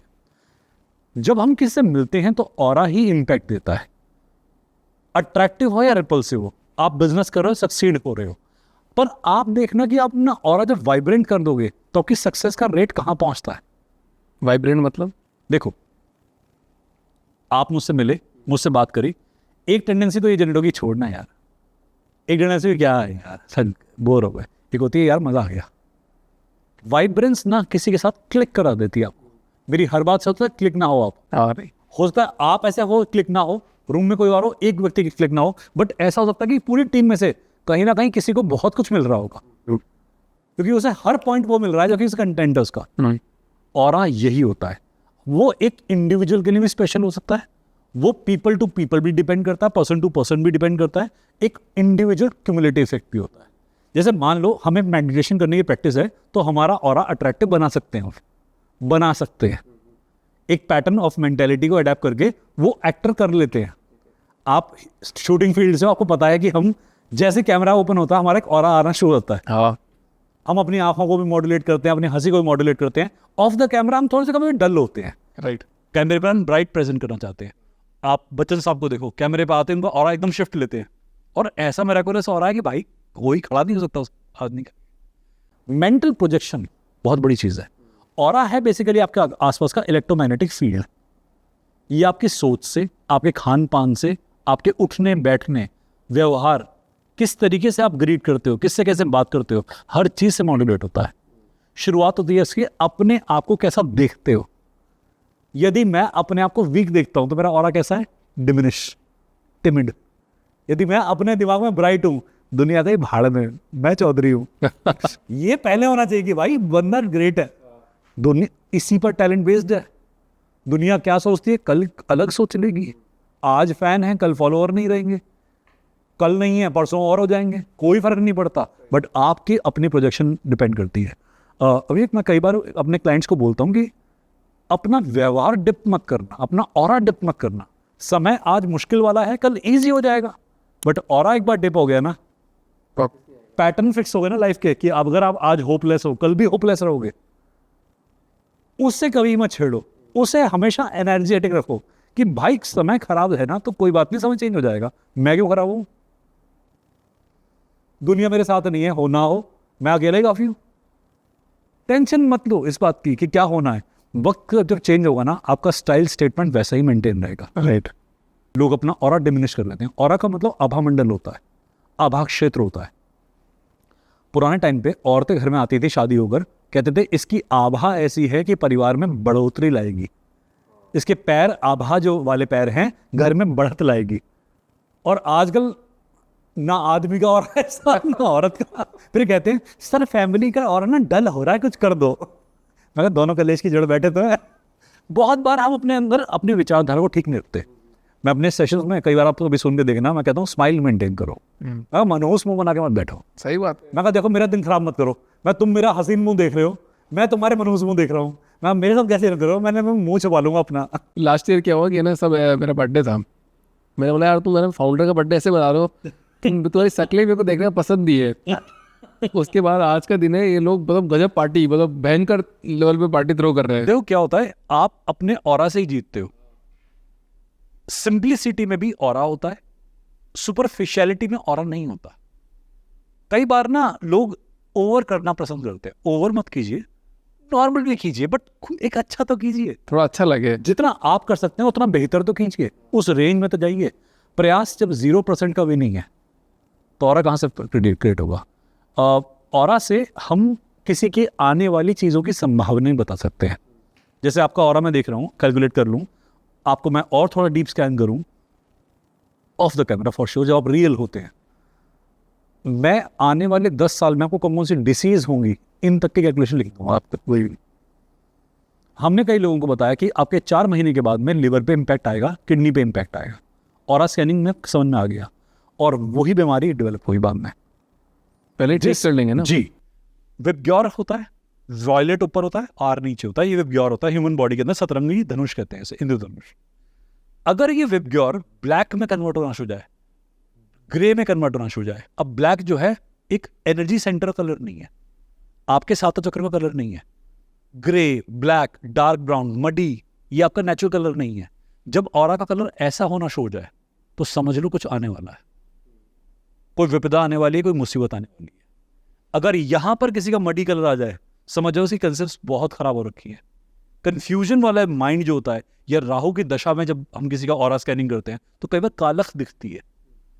शनि की दशा में हम कहते हैं, मिड शनि की दशा चल रही हो, कालख दिखती है बहुत बार।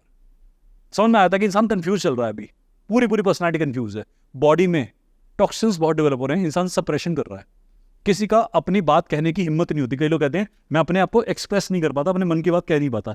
यहां देखना, कालख दिखेगी बहुत, विशुद्ध काला दिखता है, क्योंकि बात कह नहीं पा रहा, इमोशन दबा रहा है। नाभि के पास कालख होती है, क्लियर बाउल मूवमेंट नहीं होती ऐसे इंसान की, या तो उसे कॉन्स्टिपेशन होगी या डायरिया होगा उसे। आपका चक्र का कलर आपको पूरा नरेट कर सकता है, ऑरा किसी के बारे में पूरी इंफॉर्मेशन दे सकता है, जो महीनों बाद रियलिटी में आएगी, इवन सालों बाद रियलिटी में आती है। ऑरा पहले देता है।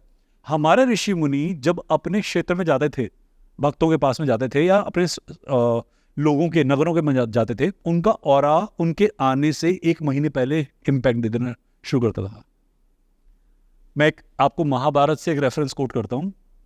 याद है कि द्रौपदी के पात्र में एक चावल का सिर्फ एक कण था, याद है। और एक समाज में एक न्योता आया था कि ऋषि मुनि आने वाले हैं, ऋषि दुर्वासा उनके शिष्यों के साथ आने वाले हैं, और कहते हैं उनका ऑरा फील हुआ है। वो वहां एक आभा वर्ड यूज करते हैं कि उनके बारे में ज्ञान मिला है, उनका समाचार आया है। अब पुराने टाइम में समाचार कहां से आएंगे, कबूतर से, किसी घोड़े से, पर ऐसा तो कुछ हुआ नहीं, तो कैसे आए? ऑरा से। कि ऋषि जब आते थे तो पहले उनका आभा मंडल फील होता था कि इस आभा वाले ऋषि आ रहे हैं, ऋषि दुर्वासा आ रहे हैं, तो एनर्जी फील होती थी कि बहुत क्रोधित एनर्जी है, आसपास ऋषि दुर्वासा गुजर रहे हैं। मैं आपको एक और बताता हूँ, ये तो चलो बहुत पुरानी बात हो गई। आप जंगल में हो, सफारी में जा रहे हो, रात को आप अकेले कहीं वॉक कर रहे हो, आपके आसपास शेर है और साइलेंट है, आपको कहीं ना कहीं फील हो जाता है कुछ है मेरे आसपास, आवाज नहीं आ रही, कुछ दिख नहीं रहा, बट आपको ऑरा चीख चीख के बोल देता है कुछ आसपास है, बच के चल, राइट साइड पे कुछ है। हमने कितनी सफारी करी है। एक बार तो बियर, बहुत बड़ा भालू था, ग्रिजली था और बहुत पास ही था, 7-8 फुट दूर। हमें लगा कि अंधेरा था, कुछ दिखाई दे रहा, हमने फ्रेंड्स ने लगा यहाँ पे कुछ है यार। आगे जाने में ना मुझे पता नहीं क्यों लग रहा है कुछ डेंजरस है। मैंने नीचे उठा वो पत्थर उठा लिया और अंधेरे में ही फेंक के मारा जहां मुझे कुछ लगा। 2 चमकती हुई आंखें दिखी और चीज भागती हुई फील हुई, आवाज आई कोई मोटी चीज भाग रही है। It was bear, full grown bear. मैं भाई बच गए। आभा ना हमें आने वाली मुसीबतों से बचा लेती है। अब तो गाड़ी चलाते तभी पता चल जाता है आसपास गाड़ी आ रही है। एग्जैक्टली आप मान लो जोन में हो, आगे से कोई कट मारने वाला है, आपको तुरंत फील होता है। कैसे? Aura. Whenever your aura is strong, you can feel things more. आपका आभा मंडल स्ट्रॉन्ग है, आपको आने वाले, आप कहते हो गट फीलिंग आ रही है बिजनेस में, हाँ। आप बिजनेस का ऑरा क्रिएट कर रहे हो ना।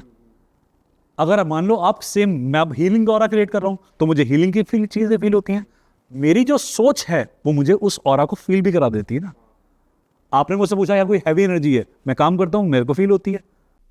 अब मैं अगर मान लो कल आप मुझसे कोई कौन सा शेयर इंपैक्ट में आएगा, हमने कई बार कराया यार, हमने शेयर बताए कि ये वाला शेयर होने वाला है, अपलिफ्ट होने वाला है, इस पर इन्वेस्ट कर दो। अच्छा, ऐसा भी कई बार इन्वेस्टर्स ने कराया, हमने और देख के बताया। डाउजिंग मेथड होता है, कई बार कराया उनके साथ में। लोगों ने कहा पैसा कमाना है, मुझे स्टूडेंट्स ने कहा सर आपकी फीस, कोर्स की फीस के लिए पैसे नहीं है। मैं एक काम करो, सैटरडे की फ्री डिस्टेंस हीलिंग है, उसमें अपना नाम डालो और अपने लिए ये डालना कि आपका मनी का ऑरा बन जाए और ऑरा एनहेंस होना शुरू हो। You are a money magnet, आपके ऑरा में मनी आ रहा है। सर महीने भर के अंदर फीस का जुगाड़ हो गया। मैं कहा मुझसे क्यों मांग रहे हो, मुझे क्यों कह रहे हो कि मैं अपने कर्म में कटौती करूं? तुम जो कमा लो, तुम फालतू कमा लो ना। मैं एक सिंपल सी बात बोलता हूं, किसी से कहो डिस्काउंट दे दे, आप एनर्जी से कहो ना पैसे और दे दे। लोग डिस्काउंट में बिलीव करते हैं, मेहनत में बिलीव नहीं करते। आप ये बात तो नहीं करो ना, कॉन्वेलक्सा बोलो, कॉन्वेलक्सा। मैं ऐसी फालतू की मतलब चक्करों में नहीं पड़ता। हाँ। मुझे लगता है फालतू का चक्कर है, हाँ। क्योंकि जिनको फायदा हुआ उनको हुआ होगा। हमें तो पता है कि काम कर्म के बगैर कुछ नहीं है। कई लोगों ने बोल के दिखा दिया मुझे। कई बार आए मेरे पास में, कहते सर महीने भर से बोल रहा हूँ कुछ नहीं हुआ। मैं अब एक काम कर, 1 महीने काम कर ले, उसके बाद उसे कॉन्फ्लेक्स वाले बता दियो जो होता है। सर उनका मेथड है, उन्होंने शायद टेस्ट किया होगा, ट्रायल किया होगा, उनका हिट हो गया होगा। मैं किसी का क्रिटिसिज्म नहीं करने बैठा यहाँ पे, पर मुझे इतना पता कर्म का कोई शॉर्टकट नहीं होता। और खाली एक मंत्र का उच्चारण से, चाहे मैं महामृत्युंजय मंत्र बोलता रहूं और सारे कर्म छोड़ दूं, मुझे फायदा नहीं होगा। शिव मेरा कर्म नहीं करेंगे, मेरे कर्म मैं करूंगा, महामृत्युंजय भी उच्चारित करूंगा, तब मुझे एडिटिव इफेक्ट मिलेगा। एक बात बोल रहा हूँ कि जैसे बोला जाता है कि मतलब जिसका आप बोले थे ना आभा मंडल बहुत अच्छा होता है। ये बात तो ट्रू है कि अगर कोई अमीर बंदा है उसके बच्चे बहुत ही खूबसूरत दिखते हैं, गरीब बंदे के बच्चे काले कलूटे से ही दिखते हैं और बेकार से दिखते। एक बात बताऊंगा सर, दिमाग से गरीब के बच्चे, चाहे वो शरीर से अमीर है, मैं बड़े बड़े इंडस्ट्रीज के बच्चों को देखा है, इतने वाहियात है ना दिखने में। हाँ सर ऐसा लगता है युगांडा से बच्चे इंपोर्ट करवाए इसमें दिमाग से। ये फैक्ट है, दिमाग का अमीरी और गरीबी होना बहुत जरूरी है। अगर आप मन से गरीब हो, सर मैं कई गरीबों से मिला हूं, 4 रोटी हैं पर शेयर करने की हिम्मत है कि आप ले लो, मैं एक में खा खुश हूं, नहीं भी है तो भी खुश हूं। सर ये अमीर बनेगा, इसे दुनिया अमीर बना हुआ देखेगी।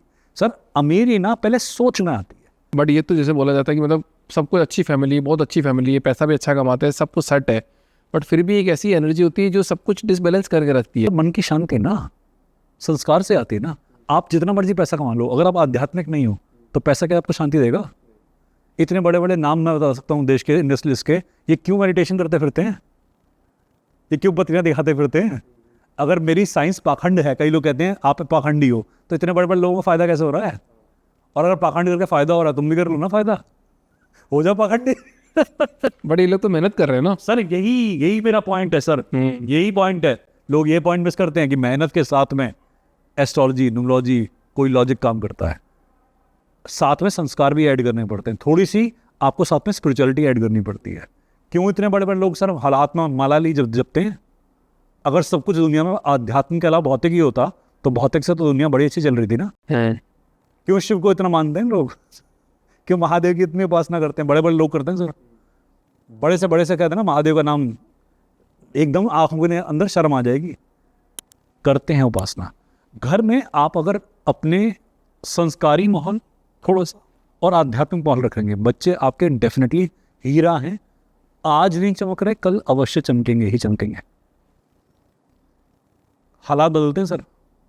मैं अपनी बता रहा हूँ आपको सर, मैं जिस फैमिली से आता हूँ ना, वहाँ पे पॉसिबिलिटी कम दिखती है, इम्पॉसिबिलिटी बहुत दिखती है। और हमारी फैमिली के ऊपर इम्पॉसिबिलिटी से बहुत मजाक उड़ा गया है।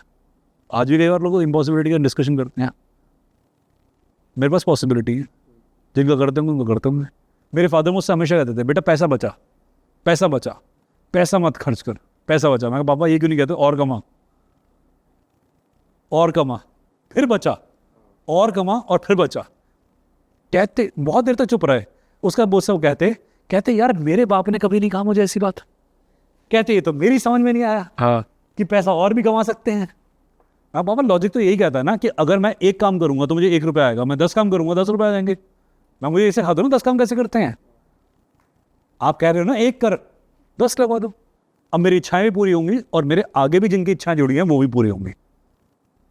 और सर समृद्धि उसे ही कहते हैं, जब मैं कमाऊं, मेरे साथ जितने जुड़े हों वो सब भी कमाएं और सफल हों और सुखी हों। मेरा स्टेज पे होना जरूरी नहीं। अभी रिसेंटली मैंने अपने 2 बच्चियों को, अपने स्टूडेंट्स को लेके फोटो सेशन में गया था। सुषमा सेन आई हुई थी, एक अवार्ड सेरेमनी थी मेरी। मैंने उनसे कहा बच्चों साथ चलना मेरे। कहती सर हम नहीं जाएंगे, आप अवार्ड लेंगे, सुष्मिता जी खड़ी हैं, हम नर्वस फील करेंगे। मैं कहा तुम्हारा डिजर्व करता है, तुम चल दो। मैं कहा मेरे को अवार्ड मिलते ही रहेंगे, हार्डली मेक्स अ डिफरेंस। आपका खड़ा होना यहाँ पे स्टेज पे जरूरी है। जब वो बच्चियाँ खड़ी हुई ना, अगले दिन जब हमारे पास फोटोग्राफ्स आई और उनकी बेटी ने देखी, उनके बेटे ने देखी, सर जो चेहरे पर वहां खुशी थी ना, मेरी जिंदगी भर के सारे अवार्ड रख दो एक तरफ, मेरे सारे रिवॉर्ड रख दो, वो एक खुशी नहीं खरीद सकता। राइट। इसे कहते हैं समृद्धि। समृद्धि वो नहीं होती जो पैसे गठरियां दे के आती है। समृद्धि वो होती है आपके बच्चों को खुशी दे। अगर आप इतने समृद्ध हैं ना, तो आपकी हर समृद्धि दूसरों को खुशी देगी सर। समृद्धि की पहचान अपने बैंक बैलेंस से कभी नहीं होती, पाखंड से नहीं होती, मुंह पे मेकअप करके लिपाई पोताई करके नहीं होती सर। समृद्धि की पहचान सिर्फ आपके आसपास की हैप्पीनेस कोशेंट से होती है। भूटान की गवर्नमेंट ने सिर्फ एक काम कर रखा है, वहां पे जीडीपी नहीं, हैप्पीनेस कोशेंट से मेजरमेंट करते हैं। और आज भी ना जब आप किसी भूटनीज इंसान से मिलेंगे ना, तो उनके नॉर्म्स देखे कितने जबरदस्त होते हैं। आपको भी मिल के देखना कितनी वाइब्रेंस आती है उनसे, क्योंकि हैप्पीनेस कोशेंट हम भूलते जा रहे हैं। हमारे घरों के अंदर शिक्षा तो पहुंच गई, पैसा पहुंच गया, बट जो अध्यात्म है ना वो मिस हो गया। आध्यात्म ना पैसे को एंजॉय करने की हिम्मत देता है। ऐसा बोला जाता है कि मतलब जो एस्ट्रोलॉजर होते हैं, जो जो ये सब काम करते हैं, तो वो खुद का भविष्य नहीं देख सकते, खुद की चीज़ों को नहीं कर सकते। ऐसा बिल्कुल नहीं है, ऐसा बिल्कुल भी नहीं है, बिल्कुल भी ऐसा नहीं है। मैं तो प्रेडिक्शन अपने ना कर पाऊँ फिर फायदा क्या है। करते नहीं है, एथिकल नहीं होता। मैं अपना घर, अगर मुझे महादेव पे भरोसा है, मैं अपना घर बनाने की चिंता क्यों करूँगा। मैं पहले उन पर भरोसा करता हूँ ना सर, करेगा वो देगा भोला। एस्ट्रोलॉजर को लालची नहीं होना चाहिए, न्यूमरोलॉजिस्ट को लालची नहीं होना चाहिए, हीलर को लालची नहीं होना चाहिए। अगर सर मुझे इतना भरोसा है ना कि मेरे इस डिस्कशन से मुझे कितने व्यूज़ मिलेंगे, भाड़ में गया डिस्कशन करिए, मैं क्यों बैठा हूँ आपके साथ में। सही बात है। मैं यहाँ पर आया हूँ क्योंकि मुझे यहाँ आना है और मुझे मज़ा आ रहा है आने में। और एस्ट्रोलॉजर की आपने जो बात कही ना कि अपना भविष्य नहीं देख पाते, सर अपनी तरफ जब सुई आती है ना, तो अधिकतर लोग बिखर जाते हैं। अगर एस्ट्रोलॉजर ने ज़िंदगी में अभी बैलेंस नहीं मेंटेन किया ना, तो नहीं देख पाएगा। और एस्ट्रोलॉजर ही नहीं, कोई भी नहीं देख पाएगा। मेरे को पूरे पॉडकास्ट का सार यही लग रहा है, कर्म बिना कुछ नहीं होगा। सर मुझे ऐसा लगता है पूरे जीवन का सार यही है। आप जो यहाँ बैठे हैं, मैं जो यहाँ बैठा हूँ सर, कर्म करके ही आए हैं। अगर मेरे कर्म नहीं होते तो मैं यहाँ तक नहीं पहुँचता, आपके कर्म नहीं होते आप यहाँ तक नहीं पहुँचते। व्यक्ति सोचता है कि मंत्र तंत्र यंत्र से सब सही हो जाता है। कर्म के बगैर ना कोई मंत्र काम नहीं करता, कोई तंत्र काम नहीं करता, कोई तांत्रिक आपकी हेल्प नहीं कर पाएगा। कई लोग अपने उतारने आते हैं कि तांत्रिक से काम कराया था, हमारे ऊपर कुछ चिपट गया, अभी चिपटा वो उतार दो। मैंने चिपटवाया था, जिसे चिपटवाया था उससे उतरवा क्या। हाँ, कर्म सही नहीं है तो नेगेटिव इंपैक्ट आएगा। और कई बार क्या होता है, आपका ऑरा स्ट्रांग है, आप पे नहीं आया, संतान पे आएगा, प्रोजेनी पे जाता है। नेगेटिविटी मैंने प्रोजेनी पर उतरते हुए कितने लोगों की देखी है। Autism, dyslexia, brain strokes, early childhood diabetes, कितनी मैंने चीज़ों में देखा है कि माँ बाप बच के निकल गए क्योंकि ऑरा स्ट्रांग था, अपने काम में अपने पूरे इन्वॉल्व थे, बच्चों पे। तो बच्चों को और कैसे स्ट्रॉन्ग किया जाए? अब पहले तो अपने कर्मों से ना, फर्स्ट तो यू हैव टू बैलेंस, फिर उन्हें बचपन से रियलिटी चेक कराओ। पहले तो आध्यात्म की प्रैक्टिस कराओ बच्चे को बचपन से, सही जीना, सही सोचना, सही उठना, नियम संयम। ये नहीं रात के 10 बजे एक पिज्जा ऑर्डर कर रहे, चलो let's have party, we are going for the feast. रात के 10 बजे भूत प्रेशाज खाना खाते हैं। सॉरी, कई सारे रात के 10 बजे मेन्यू डिसाइड कर रहे होते हैं। I am sorry, no offence. तो जो खा रहा होगा वो टैग कर देना। और आपने सुना होगा जैन धर्म में, हिंदू धर्म में, सिखिज्म में शाम के सूर्यास्त के बाद में कुछ नहीं खाते। सर हम ही लोग थे, आज ये इंटरमिटेंट फास्टिंग सिखा रहे हैं हमें, जिनसे लेके गए हैं, जिनसे खरीदी हुई है, उनसे सिखा रहे हैं इंटरमिटेंट फास्टिंग। अब सर जिस घर के अंदर पिशाच काल के अंदर तो हम सब आनंद ले रहे हैं। सुबह 4 बजे उठने की बात करो तो आधा घर मृत्यु प्राप्त हो जाता है कि सर सुबह 3 बजे तो नहीं उठ सकते। मैं क्या, नींद बहुत आती है। तो करो, जो कर रहे हो करते चलो। आप पे 7.5 हो, पितृदोष हो, कोई भी राहु का प्रभाव हो, केतु का प्रभाव हो, आप सिर्फ सुबह जो प्रभात काल कहते हैं उसमें उठना शुरू कर दो। उठकर सिर्फ सांसों पे ध्यान करना है अपनी। पितृ घूमते हैं ब्रह्मांड में, वो आपको गाइडेंस देके जाएंगे। सर कितने ही लोगों के पास हुआ। मेरे पास एक क्लाइंट आई थी मेरी, 50 लाख रुपीज का डेट था उसके ऊपर। पूरा डेट उतारा उसने, कहा कि मैं जिस दिन से उठ रही हूं ना सर, मेरे पास आइडियाज आने शुरू हुए। वो 60 ईयर्स की थी, कहती सर 60 साल की उम्र में मैं 50 लाख का डेट उतार रही हूँ। सर लाइफ का सोचो कितनी इनसिक्योरिटी होगी उसकी। और सर कितने साल में उसने डेट उतारा? 2.5 साल में 50 लाख। मैं कहा मैम कैसे कर रही है तुमने? कहती सर अपॉर्चुनिटी आती गई, मैं अवेल करती गई। मैं सुबह जल्दी उठती थी, मेरे में एनर्जी होती थी। रात को मुझे नींद बहुत आती है क्योंकि सुबह 3 बजे उठी हुई। कहती रात को 9:30 सो जाती थी, सुबह 3 बजे उठ रही हूँ। रूटीन अपने आप सेटअप हो गया और बॉडी हमारी डिटॉक्स कर देती है के बाद में। तो बॉडी उनकी फिट होती गई, माइंड उनका फिट होता गया। मैंने क्या करा? कुछ भी नहीं, सिर्फ सही सलाह दी। मैंने एक रील बनाई थी सर थोड़ा टाइम पहले। मैंने कहा जो सुबह जल्दी नहीं उठ सकता वो सक्सेसफुल नहीं हो सकता। लोगों ने क्या कमेंट किया पता है? मैं सक्सेसफुल में $250 कमाता हूँ। मेरे पापा सक्सेसफुल हैं, वो 10 बजे तक सोते हैं, वो 15-20 हज़ार रुपये कमाते हैं। We are very successful people. मुबारक हो। सक्सेस का डेफिनेशन नहीं पता सर। कल को भुगतेंगे, कल को उनकी संतान भी देखेंगे। मैं कई को देख चुका हूँ सर, मैं जनरेशन ऑब्जर्व कर। तो मैं भी गारंटीड बोल रहा हूँ, जो सुबह जल्दी नहीं उठ सकता वो सक्सेसफुल नहीं हो सकता। सर सन से हमारी लाइफ बहुत रेगुलेटेड है। हमारा सूर्य जो होता है ना, हमारी आत्मा जो होती है वो सूर्य से जुड़ी होती है। जिस व्यक्ति ने अपनी आत्मा जागृत करनी हो ना, सुबह उठना पड़ेगा। जिनको नहीं मन करे मत उठो, जो जी करे वो करो, अपनी मौज लो। ये भी बात है कि मौज लेनी बहुत जरूरी है। तुम्हें लगता है मेरी सलाह किसी काम की नहीं? जो मन करे क्यों सुन रहे हो मुझे? वीडियो बंद करो, आराम से। एक सिंपल सी फैक्ट है, तुम्हें मन कराया था उठने का। सर जब टाइम आएगा, मैं भी 8 बजे उठता था सर, 9 बजे उठता था। जब चिपटे ना ऊपर से महादेव ने लात बजानी शुरू करी, अपने आप उठाऊं 2:45 बजे। अब नींद नहीं आती 2:45 के बाद। जिसका समय आएगा ना, ये भी फैक्ट है, अपने आप आँख खुल जाएंगी, देखना अपने आप को उठ जाओगे। क्योंकि सर एक ना क्रिटिसिज्म आ जाता है इंसान के अंदर कि मैं 3 बजे नहीं उठ रहा तो मैं क्रिटिसाइज करूँ। अब वो और नेगेटिव हो जाएगा। You are neither waking up at 3 AM, still you are criticising yourself every day in every minute. अभी और नेगेटिविटी है। तो पहले अगर मन करता है ना सोने का, तो सो लो जितना सोना है। मैं तो सर इस जीवन का सो चुका, और मेरे ख्याल से आप भी सो चुके एक जीवन के लायक। सो लिए तो बहुत सो लिए, उठ जाते हैं। अब नहीं सो सकते हैं। यही है सर हमारा आज का सार। Great sir. एक लास्ट लाइन, आपको मेरे से मिलकर कैसा लगा और हमारी टीम से मिलकर कैसा लगा? सर मज़ा आ गया, बहुत मज़ा आ गया, बहुत मज़ा आ गया। आज काफ़ी दिनों बाद ना कुछ ऐसे टॉपिक डिस्कस करें जो कि वो रियली में कई बार लोग नहीं करते, और बहुत सारे पॉडकास्ट में ना सेम बात रिपीट हो रही होती है। आपने कुछ ऐसे प्रश्न पूछे जो कि बहुत दिनों से ना मन में थे और उत्तर देने का समय नहीं मिल रहा था। मेरा भी शूटिंग चलता है अपने, मेरी यूट्यूब टीम में कई बार कहती है शूट कर लो, मैं भूल जाता हूँ। अब मुझे ये बातचीत करने में बड़ा मज़ा आता है, तो कोई सामने प्रश्न पूछने वाला बनना चाहिए। और सेम आपकी टीम को देखकर उनका और स्कैन करके बहुत मज़ा आ गया। Thank you so much sir. Her her Mahadev. Her her Mahadev sir.